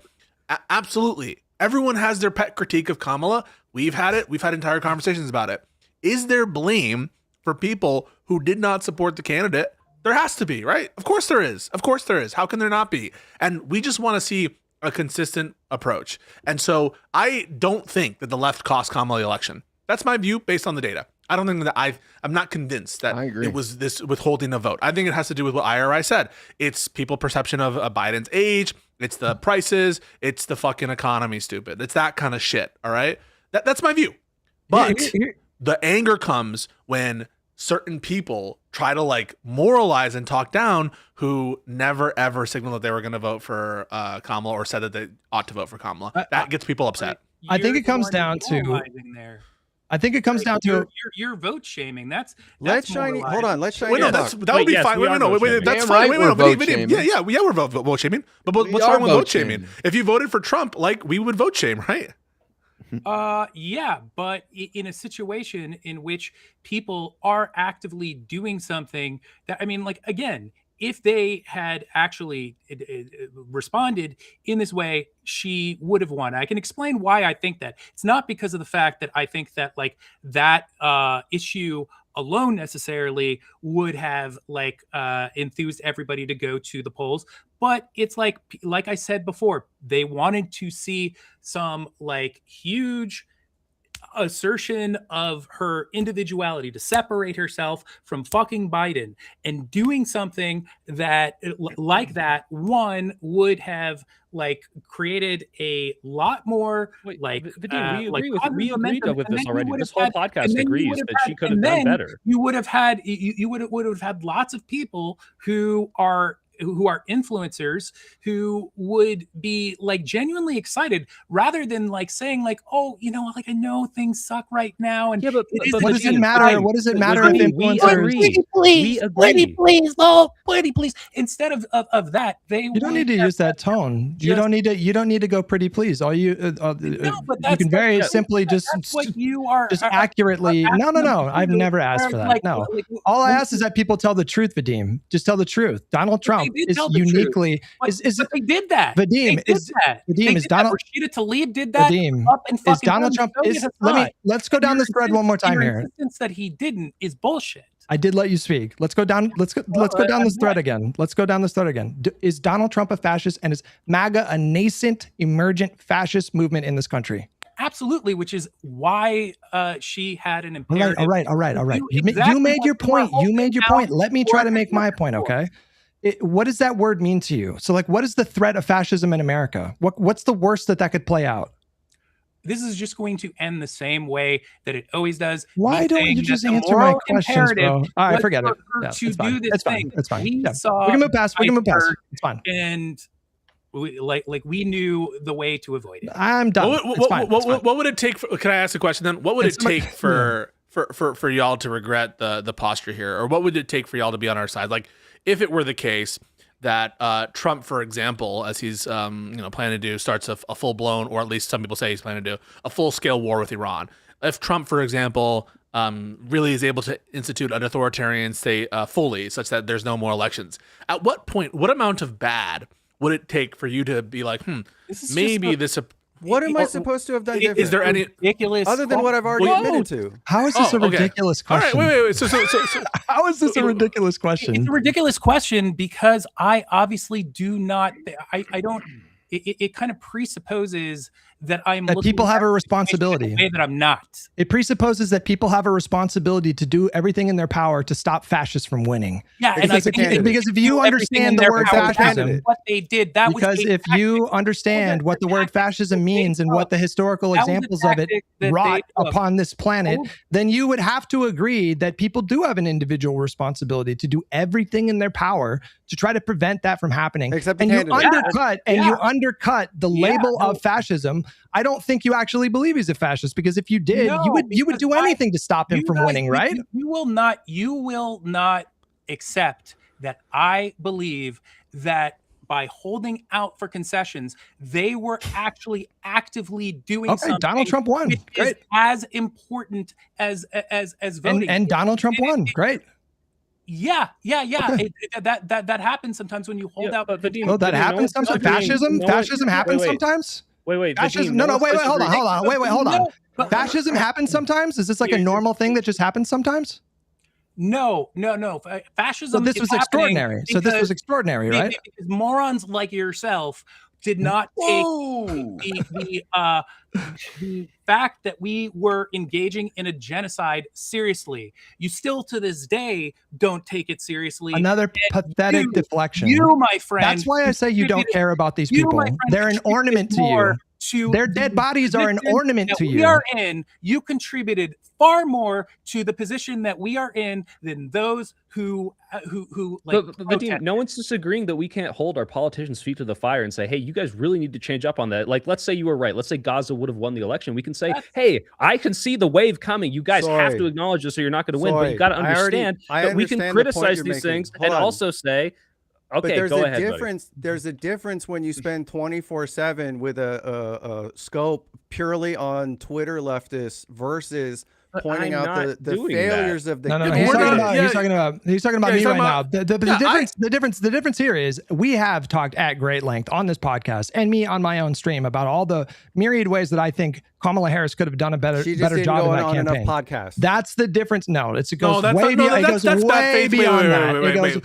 That's bad faith to encapsulation. Then No, he I'm can talking about- correct. Please Then go, let please go. Hutch correct me. He's a big boy. He can talk for himself. We have gone down this road many times. Okay, the difference between you and me is like I'm willing to have that conversation about Kamala. Anytime I talk about individual responsibility on the part of politicians like Rashida Tlaib or influencers like Hassan Piker, you guys want to deflect the conversation. Yes, you want to deflect the conversation to Kamala, and you don't want to engage in that. In your minds, they have no responsibility, even though in your own words, Every we face a turn- fascist I threat. said he was doing a responsible thing by taking the tactic that he did.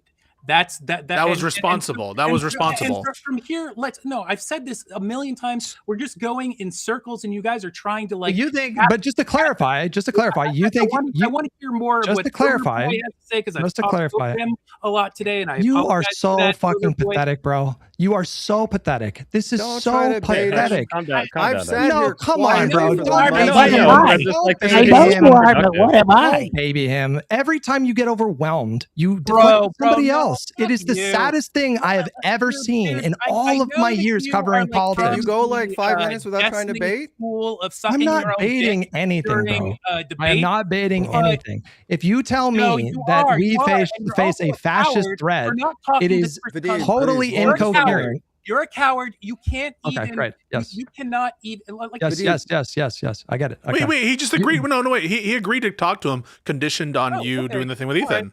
All right. That's fine. That's fine. But you act as though he's unwilling. He gave you the condition, and you said that was okay, and you guys agreed to it. So you going back to it. You're right. Okay. I rescind the. Okay, but let me ask one more question. I mean, I was making a point, and then you just decided to interject. Hutch, recently, you made another video about Collargate, and you and I had a back and forth where you said that I was insane for thinking that Hassan did not, in fact, shock. So I want to ask you, what happened literally 3 minutes after the point that you say that he shocked Kaya? What happened? I don't know. Kaya got up and walked out of the fucking room. What? And That's crazy. And That changes so- everything. Never mind. I take it back. No, he didn't tape up the back of his Whoa. collar. I'm sorry. Do you really think that he would? That's the shock smoking her gun, bro. You got one it. moment and then just let her go the next? It makes no sense. Sure. why? smoking No, gun, no, bro. wait, come on. You know the response to that. You know the response to that, Vadim, which is regardless of whether or not you think it's responsible to shock or buzz or whatever it is he did. No, he didn't do it. The reason. So there are multiple reasons why he might not, in virtue of the of her walking off and let her go off. One is because he realized that he had already done it in a very obvious way and didn't want to attract more attention to it. Another is he didn't realize that he was walking off. There are multiple plausible reasons, but you have to contend, I think, with the video evidence. Bro, are you like seriously, Pisco? Are you just like trying to like? No. Listen, I haven't made a single video about Collargate.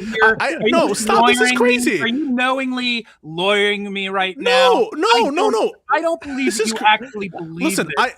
No. You can't accuse him. So listen, you're backing up your boy. Are you serious? No, no. You don't watch the podcast if you think that's what this is such horseshit. Like, so For real. my very last stream, my very last stream, I was calling out people for I think misstating what Hassan said in a podcast with Ethan and about settler babies or whatever, and I still hold to that. I want to be clear about that. And so any idea, notion that I'm doing this to curry favor with Hutch is so laughable. If you look at the communities and how much conversations we have, and all I'm talking about here. And listen, Hutch I'm is not your someone boy, who's though, right? Hutch is He's your my boy. boy. No, yeah, he's my Okay, boy. yes or no? Hutch is your boy. So, then this He is is a my boy. rare L for you, where you're just like completely not seeing the forest for the trees. It's like it's just like, I mean, is it within the realm of possibility that it? But it's just no. It's Doesn't he take lessons with it? Doesn't he do this for why are you granting that it would be a bad thing if he buzzed him? Like, I don't even understand. Like, what is the problem if he's taking lessons to do this kind of training, which I think he's admitted he did? What would be wrong with that? Why would you say that, oh, he didn't do it in this instance, especially when it looks like he did? Well, it is terrible reasoning just because all that we saw was he just like reached over for a second at the same exact moment that she happened to move around. Let me ask you a question. There's all sorts of fucking things. Okay, let me ask you. People reach out for. Hold on. Let me ask you a question. I'm so serious right now because I have a theory that a lot of the people that were backing up Hassan kind of went out of their way to not look at some of the other videos that were uncovered. Are you aware that there's like a supercut video where there's like it's like a Brady bunch, like 9 different boxes of other instances of Hassan like reaching for something and then Kaya like getting back on the mat? Have you seen this? Yeah. So like you don't find that at all like a little bit suspicious? DGGers, when you have like a billion DGGers rifling through or searching. No, but you're but you're dodging the point. You don't. Looking specifically for those things, you're going to find lots of moments where that just happens to happen in like fucking. Can somebody help me find that video and we can put it up? Actually, can somebody help me find it? There's a video. There's a video where it's like a bunch of we don't have. You know what we don't have? Curiously, we don't have any other situations where Kaya is yelping like she did that one time. Why doesn't she yelp any? Can you guys help me find the video? Stream chat. There's a video like a supercut where. Wait, Vadim, what do you think happened? I mean, you don't doubt that he has a collar, which would make that possible, right? And look. Why is there electrical tape on the collar, Vadim? You guys are just kind of going to something else. I'm talking about this. You brought up Collargate, bro. You did. You brought it up. Yeah, but I'm trying to keep it on this one specific time that you swore up. I want to talk about all the other times that he reached for the side of his desk and the dog got back on the mat. He's going to go through the trouble of supposedly shocking her in order to... But can we cut through it then? Can we cut through it? Do you think it's... And then 3 minutes later, it's just fine for her to get around and... Can we get past this? So do you think it's an unreasonable position that someone would have looking at it? Do you think it would be unreasonable for someone to conclude based on that it's a good chance that he shocked the collar or buzzed it? Is it unreasonable to conclude that? In the one piece of video that I saw where she yelps, she also simultaneously her paw goes limp, and I've seen like if you've seen it does not go limp. No, it absolutely does. If you watch the super no. version of it, it goes limp. The question is this: is it like? Do you think that the reason we believe this? Because I believe it too, and I'm not even like a mega Hassan hater like some people. All right, I think it looks like it's conclusive. Are we being unreasonable, or are we being controlled by like haters? Is this like haters? I think that the point where it gets unreasonable is if you are actually kind of alleging that there is genuine abuse going on inside. That's not no. That's making it broader, right? Because the question was there abuse going on? The dynamic. The question is simply and only, did he shock or buzz the dog in that context? The question before you is, would someone necessarily be unreasonable for looking at that and thinking that there was a shock? This conversation predictably went to like Alex Jones Collargate. You brought it up. You brought it up. Wait, I was speaking about it in terms of this. Why can't you guys speak to this one situation and admit that Pisco gave you alternatives as to like why that could be the case? Yeah. Okay. I'll respond. So I'm going to list them so you can respond to them individually. One, is it possible or plausible that perhaps he didn't go to shock the dog because he realized that she had yelped already and he noticed it would have looked bad? Is that a plausible explanation for why he would refrain from shocking the second time? No, is it an unreasonable thing? Hold on. I didn't even want to fucking participate in this aspect of it, but I'll say this. He said later on that he felt bad for how that played out, and that it was like 5 minutes later he went back to check on Kaya. So the idea that he knew that he gave her the fucking jolt of a lifetime and then didn't want to give a second fucking zapparoonie is kind of silly under those circumstances. Wait, no. That's assuming. That's begging the question. The whole question is, did he zap first, right? So you're begging the question by assuming he didn't, right? The question is, does it disprove that he shocked the fact that she walked away the second time? And the answer is no. And the answer is there are other plausible explanations. I think you're a little confused about the like what's going on here. I'm not talking about the infamous one time that like she yelped. I'm talking about recently, a few weeks ago, after everything died down. He did that shit again. Another video where he insisted that he did it again, dude. He did. I wouldn't bet my life on it. This is a separate thing. Is this a separate thing? He did it again, bro. I don't know what to tell you. He did then I don't know. Then I don't know. I don't know. No, let's put it up. Let's put the video. Let's put the video. You're saying I did it again. You're saying I did it again. Let's didn't even understand the situation. No. So wait, no. So I don't. So wait. So Vadim is right. So hang on. So Vadim is right. I thought you were talking about the first instance. So is there like a second instance that you're talking about? Yes. Here. Put it up on the screen. Why? Who the fuck cares about this shit? Oh my god! He brought it up. Put that up. Do it. Show that video. Show that video. All right. Show that video. I'm putting it on screen. We're watching. What does this look like to you guys? IRI and Peace. What does it look like? Well, I'm not seeing it. I know. Hold on. Yeah. Settler fairs that are taking place in a synagogue are actually the bad ones. Back it up a little bit. Back it up a little bit. Back it up a little bit. God, I can't believe the protesters that are protesting. What's he doing? Against settler fairs. That looks like he pauses his stream of thought to reach for something and get her back onto the thing. What's he doing there, guys? Yeah, and then doesn't that look kind of funny? 3 minutes later, he just allows the dog. What did that look like to you? Why didn't he do it a second time when she got up? What did that look like to you? Holy fuck! She responds to being told place. It was an expectation of probably being told to get back on the spot that she was on. Why is he reaching his arm? Why is he reaching his arm in the same way that he was doing before, bro? Motherfucker, why did you blank your camera to act like you were jerking off to Soy Pill the other day? There's a I was jerking off because he was jerking off to me. Who knows it? For me, I just want to say, I think it's possible he's reaching for something else. For me, it's not as conclusive as the first time.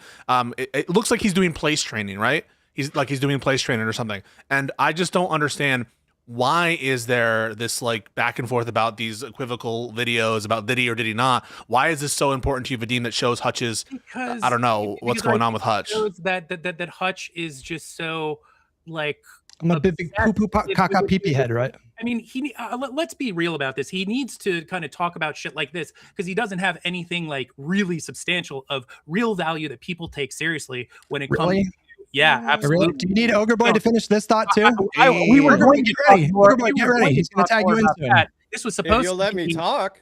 Be ready, Ogre Boy. He's going to. Yeah, Ogre Boy, go ahead. Oh, there it is. There it is. Go ahead, Ogre. No. Okay. All right. I was just joshing, but if you're going to walk right into that. All right, go ahead. Let's go. I've said before, Tag when in. it comes down to it, there's a lot that you can't touch when it comes to him having something more of an aspirational message and you telling people specifically, lower your expectations, expect less, good things are not possible. Unironically, I mean, not that last part. I mean, we can get it. Like, I wanted to say this. Do you want to play clips? I have that clip. No, go ahead. The bottom line is, when it comes down to it, you need to do something to do some manner of like character assassination and milk shit for that long to try to tell people in turn not to listen to Hassan about Gaza, not to listen to Hassan about Medicare for all, I don't think you should not to listen to Hassan about a number of political issues, because your political takes, by and large, everybody has any rationale to them whatsoever knows you're like politically wrong for a living, basically. Really? Was it not just like 3 weeks ago that Hassan predicted that Trump would not invade Venezuela, and then Trump invaded Venezuela like hours later? Wasn't that just like 3 weeks ago? Even broken clock's wrong twice a day. Really? A broken clock? Broken clock's wrong every time. Hassan's a broken clock? You got it. Something that I wanted to say, and I'll be brief about this. And I just want to explain like my philosophical difference between with you guys, with Vadim, with Ogre Boy, with Hassan. Your first order kind of principle seems to be to change the Democratic Party into a more leftist kind of thing. No, and wrong. That seems to be like the highest. Well, I'll just speak for Hassan. That's my perspective of him. And below that, he prioritizes beating Republicans. He only opines and throws his weight behind candidates who he personally likes. So we're finally at the heart of something that's important. Hang on, I'm almost done. He is not interested in actually like building out a coalition that is best positioned to take majorities away from Republicans and beat them in elections. He is only interested, and he talked about this on his stream just like yesterday. I reacted to a clip from it earlier today. He's very open about like what he wants. Me and him are not, we don't have the same priorities. To me, when I say, when Vadim says fascism, I agree. I think Donald Trump and his movement represent a fascist threat. When I think of fascism, I think of the historical examples of fascism. It's not terribly difficult for me to imagine that potentially happening in the United States. And so to me, that represents such a profound danger that I have to, in order to focus on like triage, I have to prioritize just building out the biggest coalition possible. And yes, that includes like throwing my weight behind center-left politicians in competitive districts. Hold on, holy shit, holy fuck, no. The issue with what you're doing, the issue with what you're doing is because you're putting the fucking cart before the horse. You constantly point back to FDR, but the reality is FDR had a bold vision. We don't have the bold candidate. We don't have the bold vision. You want to start from the place of already conceding to right-wing Democrats. You want to create a permission structure. Yes, you do. That's the reason that you said the shit about segregationists. It's the reason that you said even in red states that already have really good abortion laws on the books. You missed the point of it entirely. Motherfucker, I'm not even done. The point of it, the Ezra thing, he was not making interrupting. Holy shit. You jump in and tell them tell me to let them finish. Okay, just let him finish so you can respond. I told them to let you finish, dude. Don't worry. The bottom line is, when it comes down to it, you are mad. You are mad in your soul that fucking Manchin got bullied. You in turn want the party to create a permission structure to put their arms around right-wing Democrats because you think that just inflates the numbers. But you don't have the bold candidate. You don't have the bold policy. You just want to create the same sort of fucking roadblocks that we have on the SCOTUS, even if you grant, in the fucking Senate and in the House. Even if you granted that, even if you granted that, right? Let's just grant that he wants to make these kinds of political alliances because he views it's more electorally feasible. Even if you granted that with the right wing, isn't that no more or less than what you're proposing? You're basically saying that you should walk arm and foot. I don't know what the fucking phrase is. That we should walk with more left wing candidates, and that's more politically feasible. And so, I don't think you can attack him. No, Why? I want decent fucking public servants that are going to listen to what the fuck their people and their constituency actually want, and then move forward with that. That's it. That's that simple. Wait, and you think Hutch doesn't, right? And you think Hutch doesn't? And you think Hutch doesn't? You think Hutch doesn't? No. He doesn't care about the policy. He just wants to make sure that there's more people, even if it is a fucking Republican that re-registers on a Monday. It's not true that I don't care about policy. You've already said this. No. You've already said this on your stream. You're misunderstanding. Around and said you did say you would vote for Epstein. You did say you would vote for Epstein. I did, and I stand by that. But you're wrong. I've asked you to your face. You're wrong. Mike from PA responded to me. He's like, Hutch said he would vote for Epstein. I'm like, what? And then I remember he did. Re-registered on a Monday, and on a Wednesday registered as a Democrat, changed none of his positions whatsoever, and still would have ended up being a obstructionist element. Would you support that person by virtue of the fact that they're a Democrat? And you said yes. But Ogre, you can't get mad at Hutch saying that you are. Now you're interrupting me. It's fine. Okay, sorry. Go ahead. Whatever. Everybody can just fucking punch down on me. Just bald. No. I was going to defend you. Listen. The context means everything right now. When I say that I would welcome even a center right Democrat, I'm obviously talking about in districts that would make them competitive. That's what I'm saying. I'm not saying political pressure to be able to be applied to those candidates. Yes or no? Hang on. Ogre, I'm not saying that we should replace the entire party with Joe Manchin's. It's so can't dishonest. See 2 feet in front of your face. Ogre, let him. What are you talking about? It's so dishonest to suggest that my ultimate vision is to turn the Democratic Party into a conservative party. First of all, the Democratic Party of today is wildly to the left of the Democratic Party that existed when I was growing up. Any kind of suggestion that they've broadly moved right is just nonsense. And going back to your previous point, you keep up bringing up FDR. You always ignore the fact that FDR was able to do what he was able to do because he was springboarding off of a Great Depression. And he had super majorities in Congress. And a third of those supermajorities were racist segregationists. According to you, though, my current electoral strategy is evil, so I assume you would have opposed FDR forming a coalition with those segregationists. What did I say 5 minutes ago? I said you're lacking the bold president is willing to move forward. You're rephrasing something I didn't say. But you're comparing FDR, who had 85% control of the Congress, to Joe Biden, who had a wrong direction.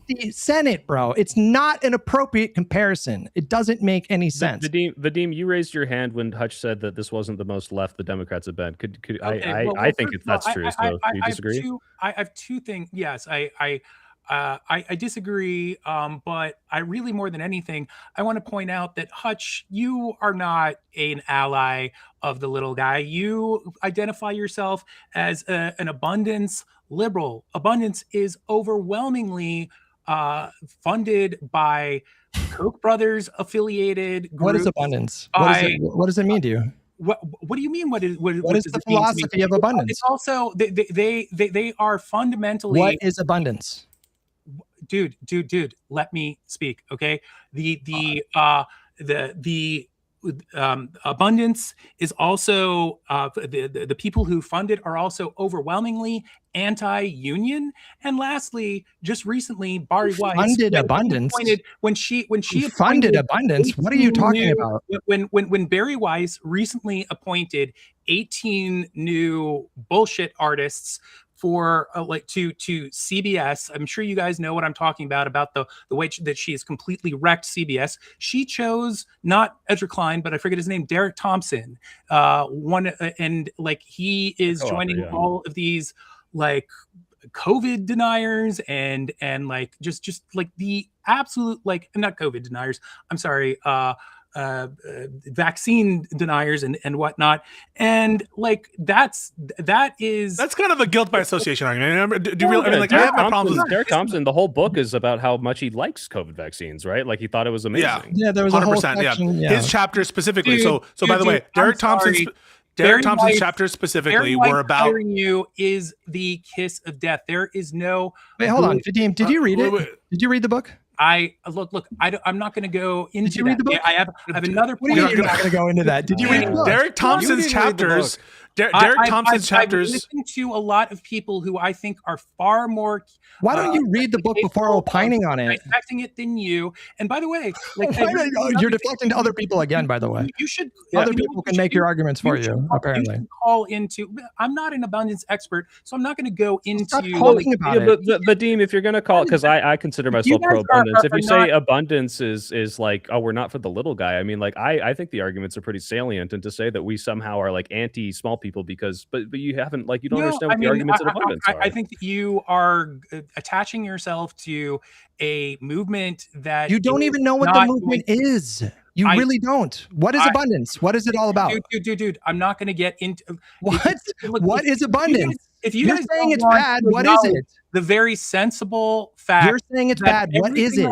What is abundance? Not just the kiss of death. It's the kiss of oblivion to be funded. No. I mean, that's not true. Hang on. To be funded. But anyway, I have another point that is more. I want to address this because there's some interesting things you brought out. Some of which is true. Yes, it's true that there are some sort of like people who are pushing abundance and who are like, wow, this is a great idea, who are like unsavory people who are just deregulation bros. I mean, that's true. But, and we don't deny that at all. But there's just like a need to drill down on specifically what aspects of the perspectives that you disagree with. So for Derek Thompson's chapter specifically, he emphasizes how awesome it was to the COVID vaccine as a way to sort of stress the importance of public funding for new technologies, et cetera, et cetera. And that seems like a good idea. That seems like totally in line with an AOC type vision, with a socialist type vision to put public dollars, for research and that kind of stuff. Some things inside of it that are correct in there too.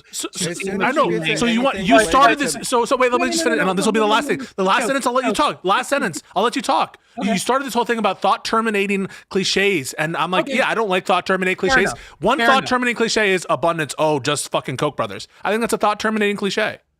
That's fine. I think that what I brought up is more than understandable to like just kind of as like a huge red flag. How about this, guys? Since I do not feel at all competent to talk about this, I could write Sam Cedar, right? Like we. Oh my God, 100%. No, I'd love that. To talk about it. I would love that. We talked to Sam about abundance. I saw his stuff, but that's declined. But I guess the point is, I don't like if you call Hutch or me, because I am an abundance person for the most part, to say like we don't care about the little guy when it's like. I think that you are. I mean, I think probably you very much think that you're helping the little guy, but I think you're attaching yourself to a movement that, at the end of the day, you can't even tell me what the movement is, Vadim. You don't know what it is. I didn't say it in order to have. What do you mean? Oh my God, Ogre! What the fuck? Wait, that's the stupidest response I've heard all day, Ogre. You're like, the problem with the book is no one knows what it's about. Well, by and large, any interview that Klein's done on it, the idea of trying to drill down on a boogeyman across the board about what the movement is trying to attack, he's never specific on. Well, no, it's not a policy. It's not a policy book. Exactly.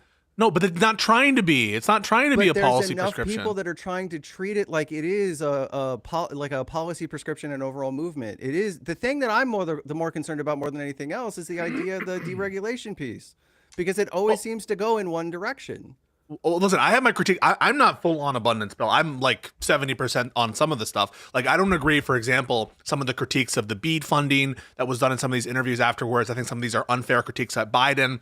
And I think that some of the, I'm skeptical of some of the anti-environmental regulations on some fronts, especially in a world where Trump, doesn't have many guardrails. I'm concerned sometimes that the streamlining might have a negative consequence when it comes to authoritarianism. So there are some critiques I have of it. And but in general, I don't think it's enough, and I don't think it's good analysis to just be like guilt by association. That would be like saying you have to dismiss everything Hassan says because he has some like insane friends who say some insane shit, and you wouldn't accept that. You shouldn't accept this either.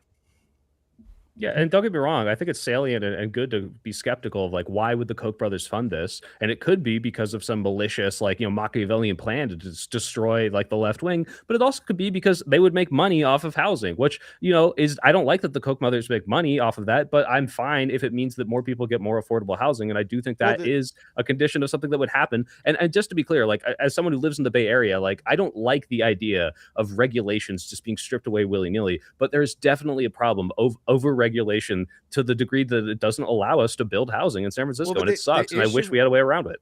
The issue with that becomes it really is something that needs to be judged on a case-by-case basis. There isn't a single right, like Mamdani is citing abundance too. Mamdani's abundance build. Yeah, okay, cool. But in the number one salesman of the abundance mindset, the one big debate that he had with Sam, when you pause the video and actually look into each one, and yes, I am psychotic enough to have done that. He misrepresented every single story. Ezra had some big fuck ups when he was critiquing Biden. And I actually think Sam Cedar. No, hold on, no. What? Before you go down that road, that's not what I'm talking about at all. All of the different examples where he was talking, with the exception of one, which he still misrepresented, but the different examples where he was talking about the Sunshine Movement suing to stop solar panels in Maine. Well, there was a story behind that too. They wanted to make the project take a little bit longer to make sure that the deforestation that was going to happen actually was what was required for the moment, that it wasn't something that was bigger than what it needed to be. A lot of these circumstances actually have a story behind it, but the idea of vilifying all of it across the board is really fucking stupid. When the overarching backbone of how it's pitched is to try to make sure that developers can get the most profit out of something, what do you make of something that's going to throw up a red flag? So what do you make of the China glazing from so many people in the online left space? I'm just curious. Do you think it's appropriate to like glaze them for their infrastructure? I mean, there's always something that we can take away from other people. That's one of the reasons that this country is supposed to be great, right? Well, why do you think they can do all that infrastructure? It sounds like you're more open to fucking Chinese, great whatever theories as opposed to abundance. Like you're more like, oh, we can take this and that and then whatever. And well, I think the over reliance on like public-private partnerships and the willingness to just step forward and say fuck it and we're going to build something even if it's by the government themselves, I think is fine. Wait, but Ezra says in abundance that he wants. One of the examples he uses is these situations where it's pure public funding. You would hope that those would be like the best examples of government. So it's not the case that he wants to abandon public funded projects. In fact, it's the opposite. At least if you read the book. And also, I don't know how much I haven't investigated this deeply, but my understanding is that Chinese regulations are way more relaxed than ours, and that's why you see a lot of fucking buildings collapse over there and stuff like that. No, I don't want to be that much like China, but I think that we don't have to be as strict as we are. I want something that works for us, but it's not to say that the principal factor needs to be something where we put the concerns about profits for developers first and foremost. I'm so glad you said the message of abundance. That's also something that Klein uses to sell the idea of the book. One of the things that he points to is China's abilities. And so when you say, yeah, there's some things that we could look to China for, Ezra agrees with that. In fact, the fact that like they price in fraud or some amount of, people who are going to take advantage into the overall scheme is something that someone like Ezra would say, yeah, that's worth it if it gets to the actual goal. So the whole point, I think, of bringing up the China example, maybe this was Hutch's point, was to how you frame who you look to, whether it's China or whether it's abundance, is doing a lot in terms of how sympathetic you are to hearing the argument out. And I think that is a little bit telling. It's telling that the association seems to be doing a lot of the work here. I'm just going off of the examples that Klein himself gave. When he turns around and says that I don't like it if people's apartments give them asthma, but I do need people to have apartments, it's a virtue signal to basically say that like we should be considering the desires of the profitability of developers over the little guys' actual needs. He's not at all implying that it's like, well, if they get asthma, it's fine as long as they have housing. Yeah. Like that's not even close to what he says in the book. That's a direct quote. No, I know, but the implication of that quote is not, I guess asthma is fine. He's saying there are obviously concerns on either end of this, and yes, we have to consider the health of people, but if you have all of these regulations and everyone's stepping over each other to be like, well, the steps need to be this high and you can't hurt this bird nest. Unfortunately, projects never get created. So you have to look, and he's talking about not stripping regulation completely, but going through with a comb and saying which of these things are absolutely necessary and which of these things are actually preventing housing from being built. I think last year, like halfway through the year, 15 new homes were built in San Francisco. It was fucking atrocious. And that's the reason no one can afford anything anywhere. Mamdani talks about this shit when he is going on the street and saying, "Isn't this crazy that these fucking people who are selling halal food, whatever, right?" Like, yeah. He has a bunch of these examples. Like Mamdani, I think, has been brilliant in terms of his rhetoric and how he frames it. But there's nothing inherently wrong with it. And what I hate is the kind of reflexive, let's just dismiss it because it's Hassan, or let's just dismiss it because it's Mamdani, or let's just dismiss it because it's Ezra Klein. And crucially, that's what I try not to do. When I see Hassan giving a take, when I see, a centrist giving a take, I do try to hit it for its merits. But sometimes it really does feel at the left, some people on the left, which I consider myself part of the left, will see who is making the statement and reflexively reject it. But yeah, no, that's what I'm doing. I started from a position of looking into each one of the claims that he made in numerous of the conversations that he's had about this, and they don't pan out the way that he's presenting it. That's my issue. So it's not like it's not. I'm sorry. Last thing. Let Vadim talk. I apologize, but that's where I'm coming from. It's the point of view of here's why these things matter. This is why it's important. Here's the examples I'm going to use. And when you take the time to go through each fucking example, it doesn't pan out the way he's saying. So as long as it's like you say that the protections for the little guy are actually protected, things of that nature, cool. I'm fine with it. But that's my fear, is that it's a Trojan horse for like Reagan style deregulation. Sure. That's healthy skepticism. I guess I was just going to say that I agree with you that sometimes just if it comes from a bad source, that it shouldn't be dismissed out of hand for that reason. But the reason why I brought up the points that I did is because I think that it speaks volumes when you see who in positions of power are funding a certain thing and who in positions of power who have awful reputations and have an agenda, like Barry Weiss with CBS, are partnering with those who are architects of the movement that you're part of. I think it should. Well, we hate Barry Weiss. Well, it might not, and that alone, I'm not saying that alone is like it's not any sort of like death shot, or you get what I'm saying. But I think that it's a plausible red flag at the very least. Sure. I mean, it could plausibly create skepticism. That's fine. But surely you would agree that sometimes you can have overlapping interests between people that you align with and maybe some right wingers, right? Like, for example, like, how do you feel broadly about the Cato Institute? Most of the time, I if I'm getting, you know what, I know that I've heard the name. It's a right-wing think tank. They're like a right-wing. They're like a right-wing libertarian think tank, but they're also like they're probably bad news. Okay, but they're also like super pro-immigration, right? So that's overlap with like the leftist position that we should be massively increasing our immigration. So it's fine to be skeptical, but you seem to be closing yourself off to the possibility that sometimes good policy that has good outcomes could overlap with people that you find to be unsavory, right? I mean, Kamala said the wall was a good idea, so we do need to be open to. Oh my God! Why are you doing this? See, like the thing is, it's not just that you disagree in terms of Kamala's position; it's that you're so fucking smug about it, Ogre. Like you're basically suggesting.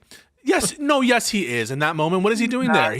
You're trying to twist the knife, and you're trying to be like, haha, Kamala lost. What a fucking joke. Like, it doesn't sound like someone who's turned a new leaf and realized how horrible things are and that he should have voted. It sounds like you're trying to twist the knife. It's a silly point too, by the way, because Democrats have never opposed like any structures or fencing. That's been the standard Democratic position for decades. Donald Trump's proposed border wall was a border wall that stretched along the entire southern border, which is like 2,000 miles and completely unworkable in many locations because there's like mountain ranges, there's eminent domain issues with people's property. But the Democrats have never opposed like any kind of structure. And what was in that bipartisan border bill was funding that was appropriated by the Congress in 2019. And it was just assurances that money would be spent on border wall. And it was pushed out to like 2028. I watched you watch this video this week. You went out of your way before she ever got to the statement to try to defend it reflexively. The optics. Are you going to respond to what I just said? Suicide. Are you going to respond to what I just said? Are you going to respond to what I just said? He's saying you do that all the time. He's not, but you're not responding to what I just said. Like the idea that Kamala Harris supported Donald Trump's border wall is not true. It is false. She said. That said, I think there's a way you can phrase a critique, which I would accept. I just want to give Ogre what he wants. There are ways in which you can phrase a critique, which I would accept, which are Democrats have been much too accepting of the framing and rhetoric on immigration. That's even something Hassan has said, which I agree with. But how you say it, I think this is the kind of thing that sometimes you guys do. How you phrase it is so fucking annoying. Like, yeah, you can just say they shouldn't have voted for Laken Riley Act. You shouldn't have made this policy position. That's all well and good, but go for it. Anderson Cooper specifically said that you've been talking against this wall for the last 8 years, calling it a narcissistic monument to a bigoted. Yeah, he was wrong to frame it that way. And she in turn said, I'm not going to turn down a good idea regardless of who it comes from. She was specifically talking about the wall.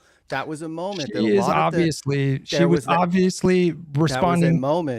That was a moment in time when a lot of people that she was trying to appeal to by going on tour with Liz Cheney, that she was trying to appeal to, that they looked at what she was saying and saying, she doesn't mean anything. She's not being serious. There's no convictions. Come on. Are we going back to the Kamala? She lost a lot of the purchasing power that she had in trying to appeal to those moderate independents in the first place. But when I asked you, and I hope you have a better answer for me, and I would actually, you know what, Vadim, let me ask you a question. And it's not a gotcha. I just want to know. Let's say I don't believe you. Go on. Can I just say I agree with Vadim there. I don't believe you either, Hutch. I just want to say quickly, the January 6th, the team up with Liz Cheney was over January 6th. Okay, wait, hold on. I want to confer with my tag team partner here for just a moment. What he's about to ask you is how do you dig yourself out of a hole that you yourself created in the first place by putting a major issue on the back burner? Take it away, Hutch. No. Okay. What I'm asking you is when AOC, let's say she runs, when AOC is on the debate stage and she's up against her Democratic primary opponents, and the moderator asks her, and they're going to ask her this question. They're going to say, the border got really chaotic under Biden. The public largely turned on the Biden administration. It was the number 2 issue. People were very concerned about border security. Many people voted for Donald Trump because they wanted more border security. Do you think that Biden handled that well? And if not, what would you do differently? What would be your policy that you would implement if 800,000 people per month start showing up at the border? Honestly, I think that's like a little out of my depth. I'd have to kind of do some research to really. But I will say one thing quickly, which is just that I believe that we need to continue to, like, I'm not sure if this would have been the right thing for him to say in the moment, but I support creating more paths to position. And also True. I think that. Wait, would you grant that was Kamala's position? That was Kamala's position, right? And I also think that they actively needed to, in a very, very substantial way, to speak against the propaganda that they ended up supporting in a lot of their. I mean, there's no what propaganda? What propaganda did Kamala support? Well, I mean, I'm talking about like for instance, that ad that where she was, you know what? I'm like so fried. Are you talking about the she was for they them, and then she had to distance herself from the promoting. No, I thought this was about the trans surgeries. You know what, guys? I'm really fading fast. I have certain limits. 3 hours is a lot for me, and I'm just not able to. 20 minutes is a lot for you. And hey, one second. It is a lot. Fuck him. Wait. He's been so out of line this whole time, and I'm going to throw a jab at him, and you're going to clutch your pearls. No. You've been belligerent against me the whole time, bro. Come on. That's fair. You can do that. I grant you that. But I will say that I mean, I don't think you just maybe after we talk, this is over. Talk with Soy Pill about my medical issues. It's not bullshit. It is not bullshit at all. Is being a fucking prick one of the side effects of your condition? No, but that's not what he's talking about. What is him?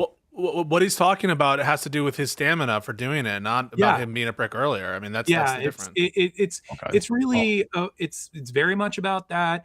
I'm okay with sticking around for maybe like another 10-15 minutes, I do have one point that I want to make, which is outside of all this, which I don't think is going to provoke a very long conversation. So at some point I want the ability to say that. Hit it. Let's do it now. But I would okay, we could, but I would like, if it's cool, I would like to, because I feel like I talked over Ogre Boy more than I should have. We're so far past whatever I was yeah, thinking we're good. of in the It's moment. good, You're dude. fine. Yeah, just go ahead. Let's do the last point. Are you sure? I'd like to open it up to, okay, that's fine if that's how Ogre Boy feels. I just want to say this because I know, Hutch, I know you're going to rewatch this and kind of give your 2 cents on all this, which will undeniably be a whole bunch of bullshit. But I wanted to specifically to speak to you asked me to reach out to Ethan Klein. I will in the future when I'm working on a video that's probably going to be a little while before it's up. I want to make sure that you know that. But the other thing that is even more important that I wanted to convey here is that just so you know, there's this like misconception that I dodged Ethan. And I don't know if that is kind of like where you were coming from with asking me to talk with him. Like basically on the show, he presented it like I was dodging him. He refused to, like, he cropped out our messages in order to make it look like I was ducking him, and I absolutely was not. So I just want you to know that when you are discussing it, so that you're not basically like spreading some BS, like this guy is calling me a pussy, but he wouldn't talk to Ethan. That's not the case. So tell Ethan to stop dodging me, Hutch. Tell Ethan to stop dodging me. I mean, that's more important. Well, I don't know why didn't you go on the show if he invited you? He invited me. He told me that I could come on anytime that I wanted, and I made the thinking about it, just remembering the details.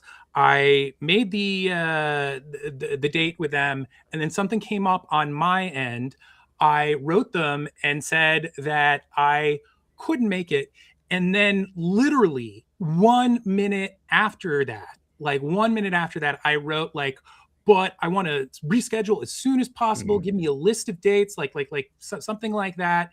It's on like Donkey Kong, and they cropped it right at the point. Like literally, you can see if you look at the full picture, because it's like Twitter, and you can see the like timestamps. You can see that 1 minute after the first message that I sent came the other, and they showed it like in a misleading fashion. And then on top of that, Ethan couldn't even make it himself. They didn't end up doing a show that day. So it's just kind of ridiculous in all sorts of ways. I was not ducking him. If anything, it's the other way around. I made it very clear. I also messaged Dan, you know, the like one of the crew guys, and just kept on saying like, have me on. So I think that is the actual story with that, just so everyone knows. That was the thing that you wanted to close out on? Yeah. I wanted to make sure that you knew that. I mean, I guess I could say more substantially that it's my belief, with all of the vote discussion that we had, that that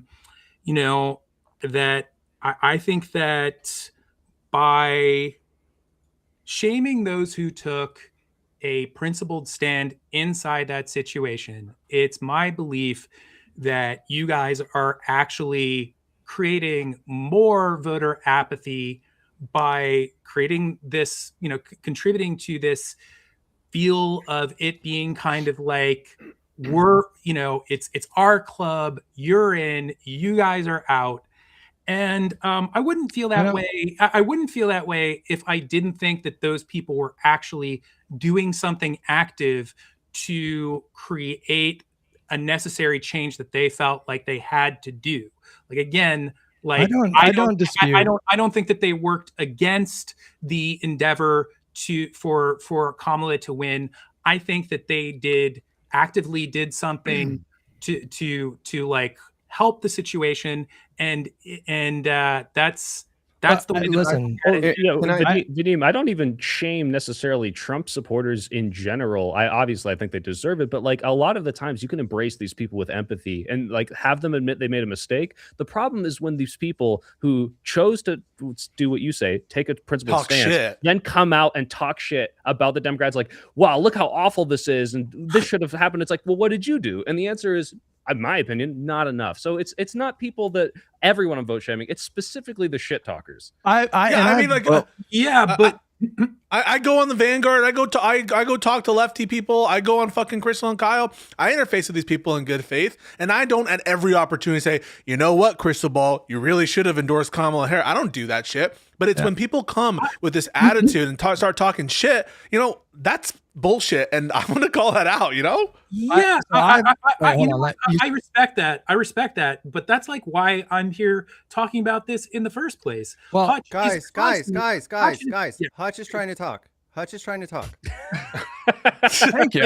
Thank you. Wow, taking initiative on that one. I don't dispute that people like Hassan and people that are kind of in the circles that you guys prefer that have good intentions. Like, I don't dispute that they want good outcomes for people. I don't think they're evil people in service of some kind of evil agenda. I just find both like we're using dead Palestinian children as an ornament.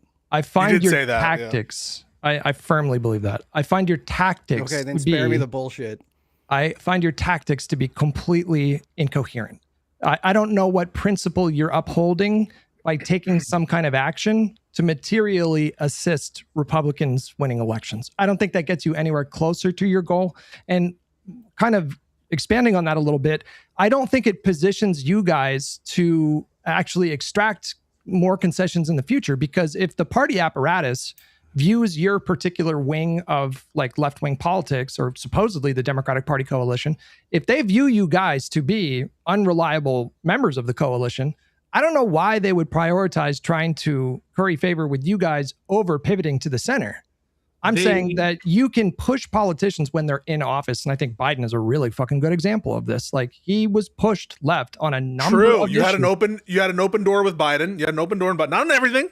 Not on Gaza, perhaps. Not on everything. But now, where are the protests against the Trump administration? That way. After he won, he invited the left wing to be in the discussions about what should go in the ARP. And no, they didn't get every provision. And yes, people like Manchin and Sinema blocked some provisions that I'm sure his domestic policy was influenced a lot by Bernie. Yes, it was. And Warren and like a lot of the activist groups. You have that opportunity to get those concessions after they win. If you guys continue to do this strategy of we're going to threaten to help Republicans win, I don't know what choice you give the Republican Party, but to pivot to the center. This is the victory. This is the victory of the Bernie side of the victory of the Bernie wing in 2016 and 2020 manifested itself in Biden's administration domestically, and you don't want to take credit for it, even though it was the most left-wing domestic policy that we've seen in decades, perhaps ever. And so that's what I don't understand. Like, Bernie did something incredible to the Democratic Party. Bernie did something incredible by hanging on to the last minute in order to get as much concessions as humanly possible. No, He endorsed Hillary Clinton. He endorsed both Hillary. He endorsed Joe Biden, and it's a great accomplishment of the progressive movement. Specifically blamed Bernie for staying into the races for as long as he did. I think that's dumb. Yeah, that's dumb. No, well, we can debate that, but I think he cost her 2016. I do think he cost her that. Yeah, but he took a different approach in 2020. Do you realize that? As soon as it became obvious that he did not have a path, he dropped out very immediately after Super Tuesday and endorsed Biden. That was the correct thing to do. It wasn't immediately after Super Tuesday, but it was obvious. It was right after. It was around the time that I believe Wisconsin, if nothing else. There were several. You might be right. I say right after. I mean, like within more primaries a reasonable amount of time. And ultimately, he did drop out. But it was after the idea of the risk associated with making people stand in lines during COVID and the sort of health toll that was going to take on people. Well, either which way, that was the correct move to do. And he got a lot of criticism from the left flank for endorsing Biden. A lot of people viewed that to be a betrayal. But I think that itself kind of shows you that people that have that kind of view, I really don't think that they're seriously gaming out the dynamics. And I think it's misguided. I don't think they're evil. I don't think Hassan's evil. I don't think you guys are evil. But philosophically, I don't understand the principle that you uphold by allowing Donald Trump to win, or by not doing everything you can. Do you actually think in your heart of hearts that the shit that Mamdani did by listening to people a year out, asking what is it your main concern about living in this city, and then making his campaign pillars exactly that? Do you actually think that that's leftist or lefty shit or Marxian? No, I think that's just I think that's just what smart. I want. But you've No, said but look, time but and look time what again. but look what he's doing. Time again. But look what he's doing when he has power. Let him talk. Please. I'm trying to simultaneously agree with you, but make something that's a very important point. You have said time and time in the past that wouldn't work in other cities, in other states, because it's too blue, it's too lefty. It's not something you can do anywhere else. Yes, you have. You sure as fuck have. No. And the idea also, one of the other things that, sure, fuck it. If you want to disagree with that, that's fine, but you certainly fucking have. No, I said people should adopt Mamdani's approach and take Nationwide? whatever. Yes, of course. In any kind of race, I think the same campaign. That's what I was saying. You can't copy paste his policy prescription necessarily, but you should definitely look to him for lessons in terms of interfacing with the public. What do you guys? What do you guys think? Anything good comes from tonight that we can shake hands on is you turning around and saying that people should adopt Mamdani's approach nationwide. Fuck yeah.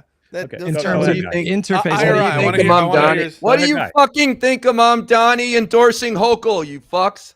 It was probably a little too soon. Both of you answer that. I don't give a shit. I'm out of here after this. I don't give a fuck about this conversation. What do you think about Mamdani endorsing Hochul? I am undecided. I think that that's what I thought. I think that the arguments that I've heard on both sides are compelling to me, and I've only seen like the Cliff Notes version, so I'd want to engage with it more before I said any more than that. What about you? What the hell kind of answer is that? No, I said it was probably a little too soon. It's an honest answer. So I have a response to that, Vadim, because I fucking was incredibly incensed at Hochul when she decided not to initiate any kind of action against Adams in response to like one of the most corrupt DOJ actions that we've ever seen. However, even though I was incensed and I said I will never abide by any support of like Hochul, I won't do it. I am not going to, in this moment, say Mamdani I'm going to throw him to the trash because he decided to endorse Hochul, because there's a pragmatism about me, which is if I want Mamdani to achieve his goals, then I understand that there's a window of space and tolerance that I'm going to grant there. And so I have no problem. And I think that should be the attitude, is that we're harm reductionists. And if you want Mamdani to succeed, he needs to have the support of Albany. And so I don't understand why it's the case that this becomes an issue. It's like a lot of lefties, not necessarily you guys, are immune to power and immune to what it takes. And that's one of the things I think could be learned. Okay, I know you said not you guys, but by and large, we're not the other people that you're arguing with at the moment. But you're hurting Mamdani. What you just said, he endorsed her too soon, so that is who he's arguing. You're hurting Mamdani by not getting behind him and not finding a reason to support his decisions. Even Mamdani's not good enough. Why is it that blind support for public? It's not blind support. No one's talking blind support. No one's talking blind. So why are you assuming I don't support him? Because you're critical of it. You just said critical of it. How is that? Okay, you said it's too soon. I have an opinion that it was probably a little too soon, much in the same way that Hutch this said is the problem. That the Democrats should have waited maybe another week before they fucking gave in and reopened the government. This is there's no consistency and no through line. I hereby declare Mamdani belongs to the liberals now. He's ours. Okay, because you guys will turn on him fully at some point. I promise you. I promise you. A certain Turkish American streamer who I will not name was today. Hold on, like turning on politicians. A certain Turkish American streamer who I will not name said today that Mamdani cannot yet be considered a betrayer. That's what he said. Okay. So I feel like he also that said he's day, part of the regime, which was fucking insane. That day is coming where they fully abandon him, and I have been so impressed with Mamdani this whole time. The problem with the Hochul race is that the primary challenger is 50 points behind Hochul. Hochul is plus 15 in the state of New York. Okay, she has the leverage in this spot. He needs her more than she needs him. That's the reality. But I feel like you guys just want to fight every single fight, and you call it principle. Yep. What the fuck are you doing? I didn't. All right. You're truly. Let's let's give the Demon Ogre Boy the final word. Guys, give your thoughts on the whole conversation. Tell us where people can find you, what's coming up for you. Vadim, you go first. I am to be found at Hey It's Vadim on most things, Twitter and YouTube. I'll have my first video in a long ass time, way too long, in a few weeks. And I think you'll hear about it, whether or not you go and subscribe. If I'd really like just to say that, thanks for having me on. Really, I don't have to seeing you on anything to kind of wrap this up. I feel like my brain is evaporating in real time right now, but I would like to. Maybe Ogre doesn't want to take the opportunity, but I would like. I feel like there is a thought or two that he didn't get to say over the course of the evening, so I'd like to just give it over to him, and he can take all the rest of my time. Thank you very much. Hey, Ogre Boy, final thoughts and where people can find you. My socials are at the bottom of the screen. Basically tonight I really over prepared. Obviously I have pages of notes and links and clips and articles, and all of that proved to be nothing. I wanted to have a substantive conversation about the responsibilities of the candidate versus the voting populace, or especially normies, and instead we did this, and it was what it was. Also, I have to piss like a fucking racehorse, so just glad that this is coming to a screeching end. All right. Well, thanks for coming on, guys. I think what I'll do is I'll remove you two, and then you guys can also everyone else can plug their stuff. Thanks for coming on. Thank you, guys. I'll see you guys later. Appreciate y'all. Yep. Peace it up. Bye. All right. Well, that was the longest Live and Learn episode ever done. Oh, what a fun times. All right. What's going on with you this week?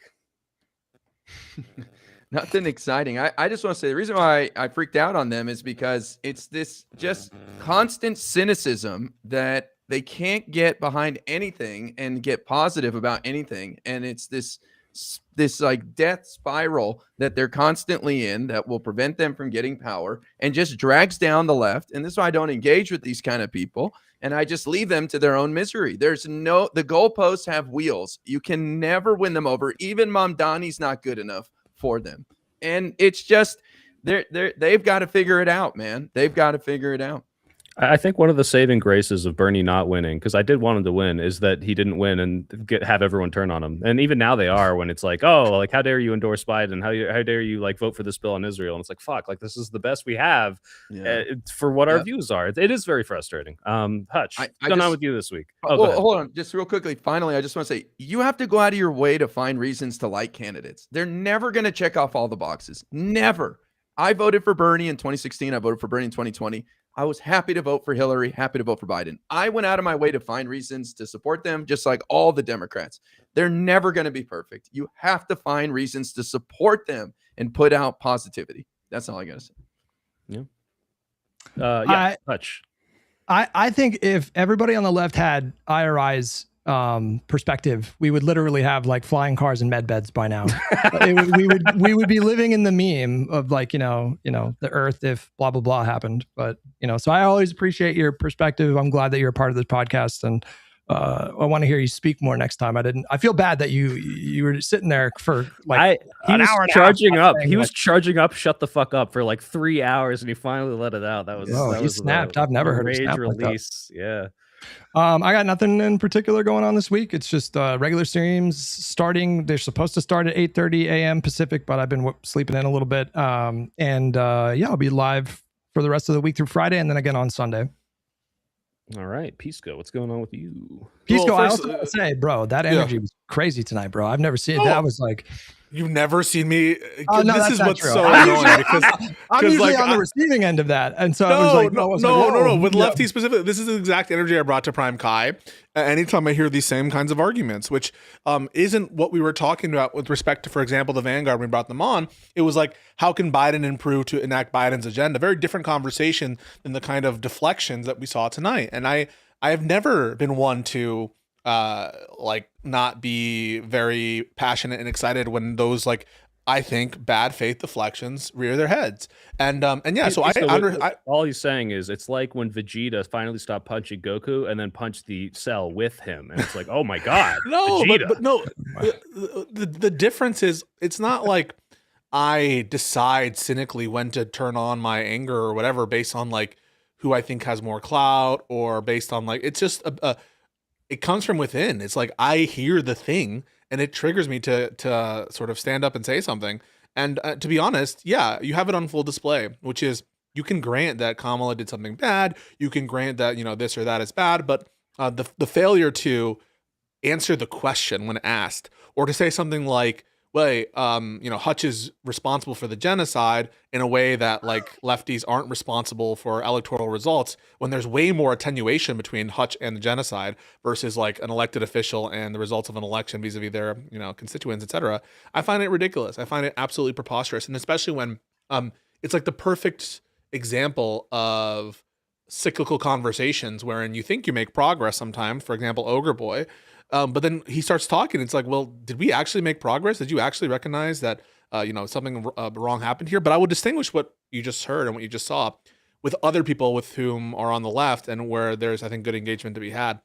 So I can understand the cynicism and I understand why people are upset with these kinds of people. I mean, it's not, I get upset too. But no, I get it. For me this week, I might have some interactions, some debates, but more to come. Follow me on Peace Liddy. Yeah. I guess to wrap up my thoughts, I mean, I agree with all of what you guys were saying. You know, any and all pushback, most of it was just me trying to like make sure you guys weren't talking past each other. But what is ridiculous to me is like the idea that, yeah, these people might not have won the election, but that you can measurably see them driving voter apathy. And go to the comment section on any of these videos, any of the clips, and it's all voting doesn't matter. If voting mattered, they wouldn't let you vote. Ratchet effect. It's like these. Like the Ogre Boy and Vadim have both shared with me an article to show like, oh, this is like talking about the effect of the Gazan genocide on that election. And one of the biggest salient points that I don't think they talk about is that it's hard to get data because a bunch of people didn't turn out. That's the biggest group. It's not, oh, I didn't vote for her because of this. It's people that didn't show up. And a bunch of people don't show up when they think, oh, the parties are the same, the policies are the same. If you can measurably and obviously show the difference between these candidates and then not tell people to go vote, I think you're doing a huge disservice. It's fucking immoral, and it pisses me the hell off. And so that's why I call for anyone watching this. We're gonna go canvass. I'm gonna try to set something up with all these guys. We're making this happen. It's already a 10-point lead. We're gonna blow them out. We're gonna fucking smother them. We're gonna put them in the dirt. All right. So let's put our money where our mouth is. Punishment. We want accountability, punishment, and that happens when you get a fucking tidal wave, a blue tsunami. We will put these people behind bars. We will try to at the very minimum. whoa, peace go. We'll try to. We'll try run on that. Legally. No, hang on. Wait. And I think people misunderstood Hutch too. And this is so crucial in that conversation.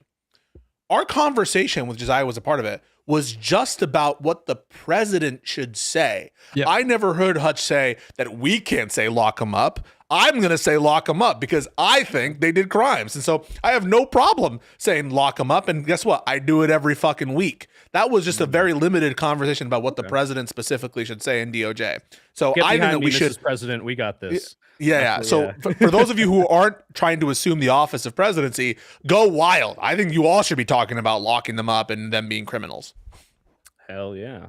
Tomorrow I might go on Pushing the Limits with Brian Shapiro, unless I get sick. Oh, sick. I'm feeling a little drippy right now. But I hope you feel better. Wait, but real quick though, I want to glaze you up a little bit because I thought you did a really good job with Michael Knowles. The other guy, I know you thought I saw the clip, Hutch. I know how good you thought I did. You got an ass to make you want to beg for the brown. What can I say? Dude, that's entered my vernacular now. Beg for the brown. That's fucking hilarious. I got it from the new Naked Gun movie. Just to be clear, but no, the other guy was speaking a lot. The other guy was really impressive, but so I felt like you had a hard time kind of getting in there. But when you did, I felt like you handled yourself really, really well. You seemed were both confident and they picked both his topics and I let him kind of have his space and I tried when I can. But yeah, thank you. Maybe I'll go back on. You guys should all try. They're always recruiting new people. I have a bunch of people now in Discord in the circle like, hey, like I saw you went on Bar Fight. I'm invited. What do I do? So I bet all of you I might need that because sure. Andrew Wilson is trying to blacklist me.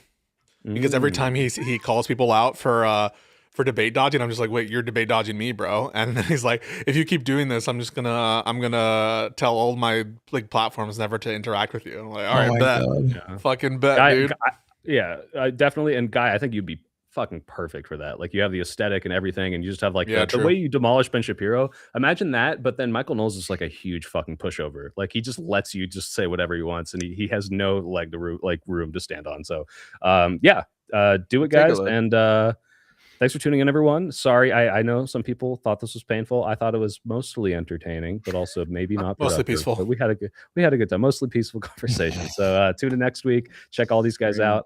I love you guys and vote Dem. Cool. Bye, guys. Bye-bye.